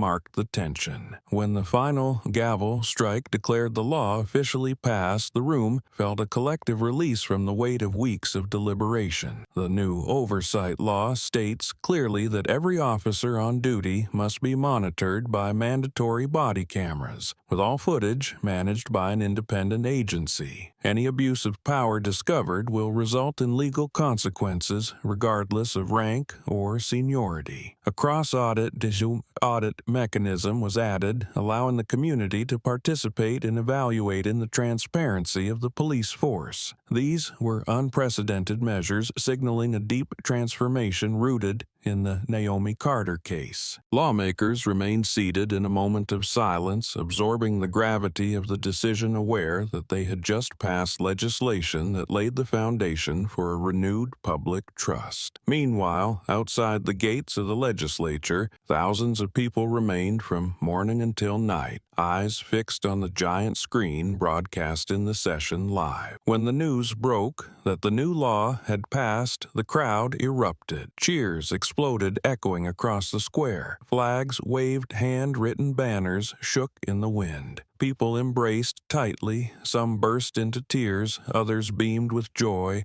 all united in a historic moment. Children, sitting on their parents' shoulders, waved young people, chanted, and elders raised glowing candles. The chant, "Justice for Naomi," rose once more, now joined by "No one above the law," a confirmation that change had become reality. The press crowded against the security barriers, capturing every radiant face, every tight handshake exchanged in emotion. News outlets broadcast the scene across the world, calling it a night of justice's triumph. Many international correspondents reported live from the square. This moment isn't just for one state, but for everyone fighting for transparency and fairness. Those words spread instantly on social media, fueling the wave of excitement that was already sweeping across the public. Inside the barriers of the legislature, a young lawmaker stepped out and quietly raised a hand to the crowd. The cheers grew even louder, not to celebrate one person, but to affirm faith in a collective that had listened to its people. Naomi wasn't there, but her image appeared on thousands of posters, a silent symbol behind every change. That night, in front of the legislature, faith rippled like waves, turning the passing of the bill into a celebration for the entire community, where the chants were no longer hopes, truths engraved in history. The town's old church was more crowded than usual that day, the golden light from stained glass windows casting a solemn yet warm glow across the pews. People had gathered since early morning, regardless of age, profession, or skin color, all sitting side by side. As the organ echoed throughout the sanctuary, hands that had once been distant now clasped together, black and white congregants seated next to one another, bowing their heads in a moment of prayer. The image was simple, yet it spoke volumes, revealing a community once divided, slowly rediscovering its unity. At the front of the sanctuary, the pastor stood behind the wooden pulpit, eyes burning bright. He looked across the church, his voice resonant, each word weighty. Justice lives in every action. The room fell still, then filled with soft sighs and nods of agreement. He reminded them that justice isn't born only in legislative halls or courtrooms, but in how people treat each other every day, in the courage to speak up against injustice and in reaching out instead of turning away. Each word echoed beneath the high vaulted ceiling, imprinting itself on every heart present. Hymns rose in harmony with the choked sobs of those who had endured too much injustice. Many eyes were red, yet faces glowed with renewed light. Children held their parents' hands, eyes wide, as if witnessing a living lesson in humanity. An elderly black man gripped the hand of his white neighbor, holding it tightly, a soft smile playing across his lips in a quiet act of forgiveness. Hugs and handshakes rippled through the crowd, forming a chain that erased divides spanning generations. Reporters on site captured each moment, camera flashes lighting up the space, knowing this wasn't just a prayer service, it was the start of a new new cultural shift. On social media, images of neighbors holding hands in church spread quickly, shared hundreds of thousands of times with heartfelt captions. One post read, "We've learned that justice isn't theory but a daily act." These comments resonated, carrying the spirit of unity to distant communities miles away. When the service ended, the church bells rang, the sound drifting far into the clear afternoon air. People left slowly, many lingering in groups outside, talking, sharing their stories, reaffirming that this was just the beginning. On their faces, fatigue gave way to hope, and in their eyes a newfound sense of unity shone through. Naomi wasn't present, but her name was spoken many times in prayer, like a thread tying everyone together. It was a sign that the community had learned to stand beside one another, so justice would no longer be a slogan, but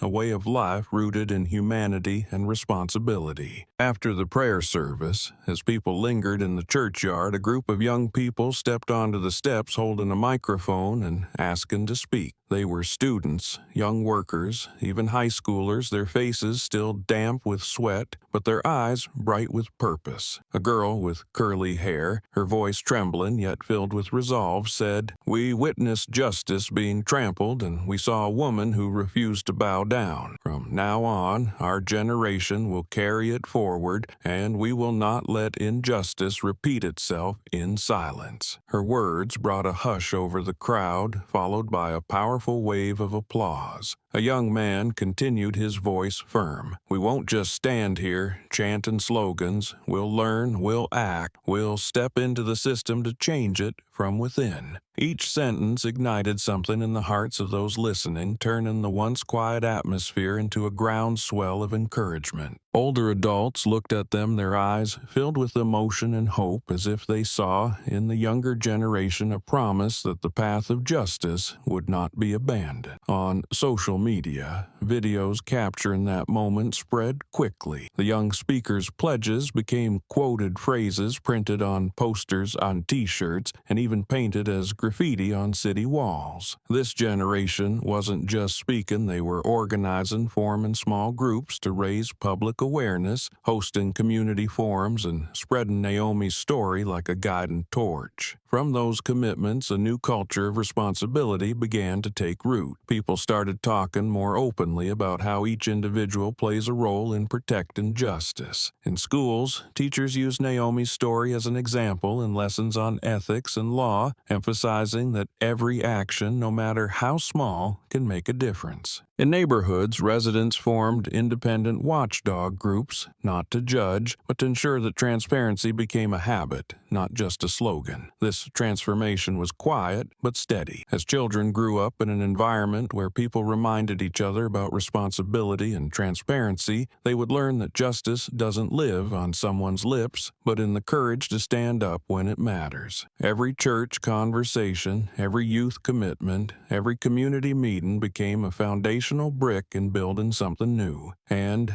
Naomi, though not physically present at every gathering, remained a living presence in the stories being retold and the belief she had planted in the hearts of a new generation. In this way, from a painful incident, a new current had been set in motion, one where the younger generation vowed to keep the flame alive, and a culture of responsibility began to spread into every street, every household, becoming an essential part of the community's daily life. That evening's international news opened with footage of Naomi Carter walking out of the courthouse, her eyes resolute, her bandaged hand raised high. The clip aired on dozens of major television networks from New York to Tokyo, from Paris to Johannesburg, as a reminder that the power of truth can transcend borders. The anchor emphasized the Naomi Carter case has become a turning point, forcing nations to re-examine their legal systems and law enforcement. These words echoed in living rooms across millions of households, sparking conversations about reform, not just just in the United States, but in many parts of the world. In Europe, several national parliaments quickly cited the Naomi Kane case during their sessions. Lawmakers in Germany debated the introduction of tighter oversight for security forces, while in France, many politicians called for stricter controls over violent conduct in official duties. In the UK, a major newspaper ran the headline "From America, a lesson for us all." The story was no longer confined within a single country's borders, but had become a mirror reflecting challenges faced by societies grappling with similar issues. In Africa, where history has seen powerful movements against racial injustice, Naomi's image appeared in marches for social equity. In South Africa, a group of students carried posters bearing her face through city streets chanting that justice has no color. In Nigeria, young activists saw Naomi as proof that a woman could stand up to a system long considered untouchable. That inspiration spread, fueling serious discussions about equality and accountability. Asia also responded strongly. In India, law schools held forums titled "The Legacy of Naomi Carter," where students debated justice system reforms. In Japan, major newspapers published analytical articles affirming that the determination of one individual could reshape a society's belief system. Even in South Korea, a group of young activists launched an online movement using the slogan "No one above the law," with Naomi's image as their symbol, widely shared across social media platforms. Global justice movements responded swiftly. The world's largest human rights organization launched a campaign called "Justice Across Borders," placing Naomi Carter at its center. Virtual conferences drew thousands from across nations, where people shared personal stories and sought collective ways to strengthen legal systems. Naomi's raised bandaged hand appeared on countless posters, becoming a symbolic torch for many movements still struggling to find their voice. At the same time, on social media, the hashtag #JusticeForAll, paired with Naomi's image, became a global trend. People who had never heard of her before began posting affirming that Naomi's resilience made them believe change was possible. Everywhere from small villages to major cities, the Naomi Carter case awakened a belief that justice is not some distant dream, but something achievable when people stand united. And through this widespread response, Naomi became more than a national symbol. She became a voice for humanity in the fight to uphold truth and human dignity. Not long after the trial, many top law schools around the world began incorporating the Naomi Kane case into their curriculum. In the U.S., lecture halls were packed with students, clips played on large screens, and professors declared, "This is not just a case. It is a living example of how justice must be defended against abuse of power." Students listened intently, took notes, and engaged in vibrant discussions. They analyzed, not only from a legal perspective, but also through the lens of ethics, responsibility, and the power of an individual who dares to stand against injustice. The questions they raised reached beyond theory, asking how a flawed system can become more transparent, how the law can resist being twisted by power. In Europe, law schools in Paris, Berlin, and Cambridge held special seminars. Professors read aloud testimonies from the trial, asking students to analyze the prosecutor's strategy, the defense's struggles, and Naomi's strength while testifying. Some students reenacted the courtroom scenes, taking on roles to relive the trial. Every detail became a lesson, not only for their future profession, but for their understanding that the law is not a tool to serve power, but a shield to protect people. Across Asia, law faculties in India, Japan, and South Korea quickly adopted the story into their discussion topics. A professor in Japan told his class, "When a judge dares to stand up, she doesn't just defend herself, she shows the world the power of truth." Students nodded debated fiercely, many vowing to take Naomi as a role model when entering the legal field. These sessions became more than academic exercises. They were moments of inspiration where a new generation pledged to carry forward the spirit of conviction. The Naomi Kane case also made its way into textbooks, becoming a model case for analyzing justice in the modern era. Publishers included the image of Naomi with her bandaged hand raised high, using it to illustrate an unyielding spirit. In libraries, students lined up to borrow these books not just to study theory, but to understand that the law comes alive when someone dares to defend it. Gradually, the case moved beyond the realm of academia and became a wake-up call for judicial systems worldwide. International law conferences began dedicating time to discuss the Naomi effect, treating it as an example of how a single event can trigger widespread reform. Many lawmakers admitted that if systems do not take reform seriously, the punches of truth will strike even harder. A judicial official in South America said Naomi Carter showed us the gap between written law and lived law, and it is our duty to close that gap. Thus, from a trial that seemed to concern only one individual, the story became a shared legacy, taught in schools, debated in parliaments, and reflected upon in everyday life. It serves not only as a reminder of the fall of an abusive officer, but as an affirmation of justice's survival and as a warning to the global legal system that cannot be ignored.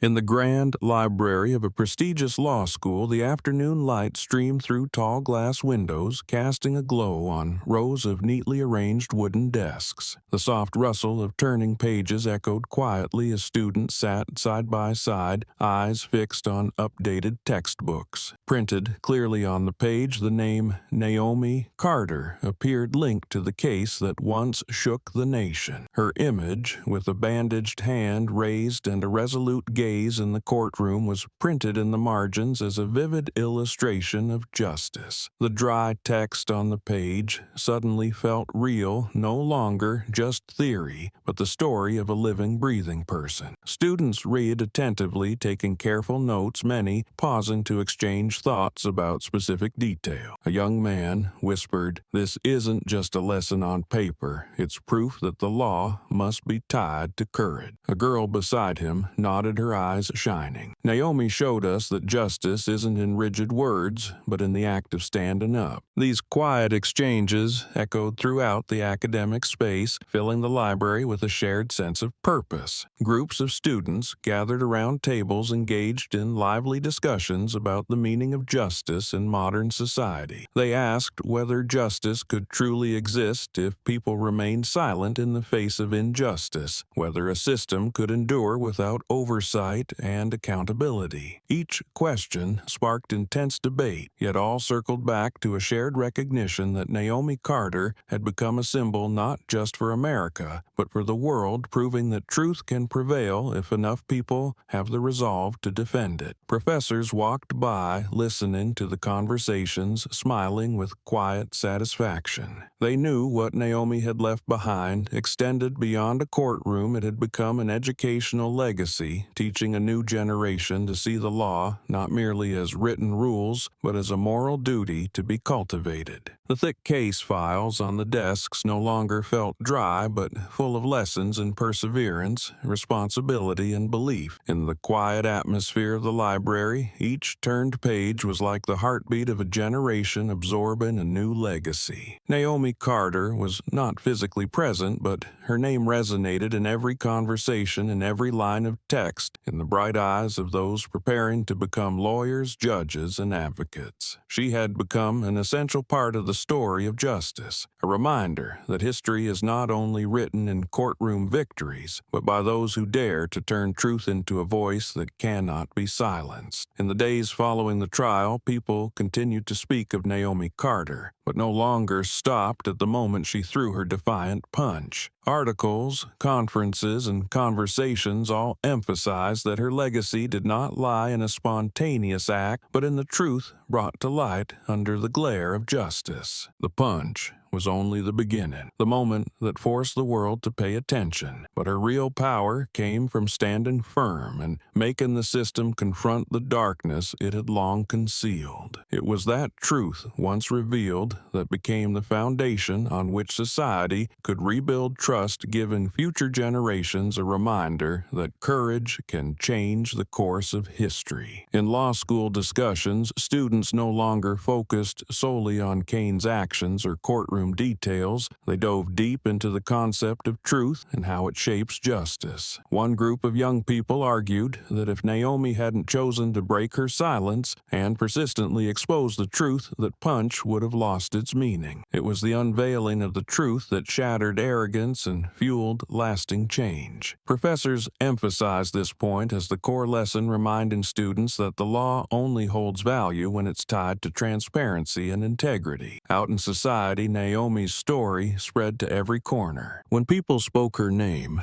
they didn't just recall the chaos in the courtroom, they spoke more often of how she forced an entire system to examine itself. The truth she steadfastly defended became a lighthouse, helping others understand that courage isn't in force, but in perseverance for what is right. These conversations in families, workplaces, and across social media all carried the same message. Her legacy had moved beyond a single moment to become a lasting value. And so the story doesn't end with a period, but with a door opening to new belief. Those who had once lost faith in justice now had reason to believe that truth could win, that justice could be protected if people were willing to speak out. Across cities, the candles once lit in the night had become lights within the soul, illuminating the path ahead. Naomi was no longer the central figure in a single case, but a symbol of restored faith. When history looks back, Naomi will be remembered not for a fist thrown in anger, but for standing up in the hardest moment to speak the truth. And from that moment, a new generation learned to protect belief, ensuring that justice would never be forgotten. The story concludes, but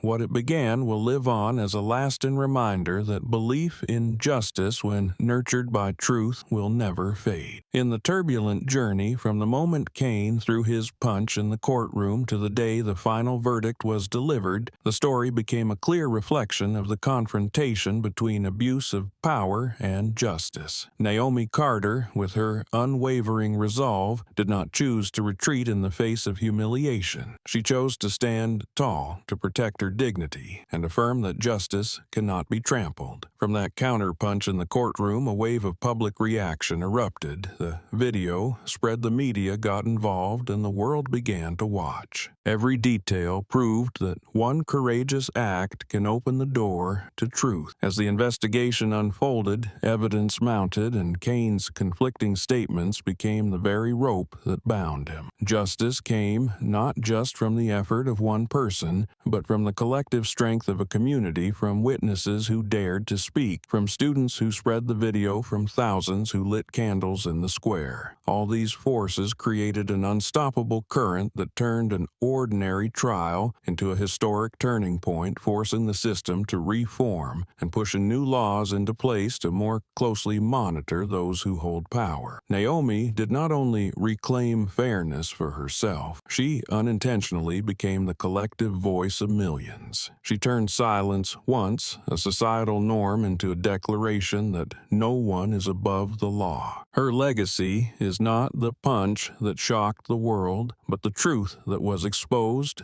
the trust that was restored, the fire that was ignited in the hearts of a new generation. From the state legislature to international law schools, from the squares, where communities chanted together, to the prayer halls where white and black hands gripped each other, everything has shown that the power of truth can cross borders and become a global value. The greatest lesson from this story is that justice does not live in hollow promises, but in the actions of those who dare to face the darkness. Naomi proved that sometimes one person stepping forward is enough to move an entire community. Kane, with his arrogance and abuse of power, became a bitter example of how authority loses its value when detached from morality. In contrast, Naomi showed that courage, even when it begins with a solitary individual, can create shockwaves that change an entire system. The story closes with renewed belief, where people have learned to stand together, where the next generation has vowed to carry on, and where the law is upheld by accountability. Naomi Carter's legacy is not only written in books, but etched into the hearts of millions, reminding them that once the truth is brought to light, can never be buried. And from that belief, the world is reminded that justice is never out of reach. It lives in every act of resolve and every voice that dares to rise to protect the truth.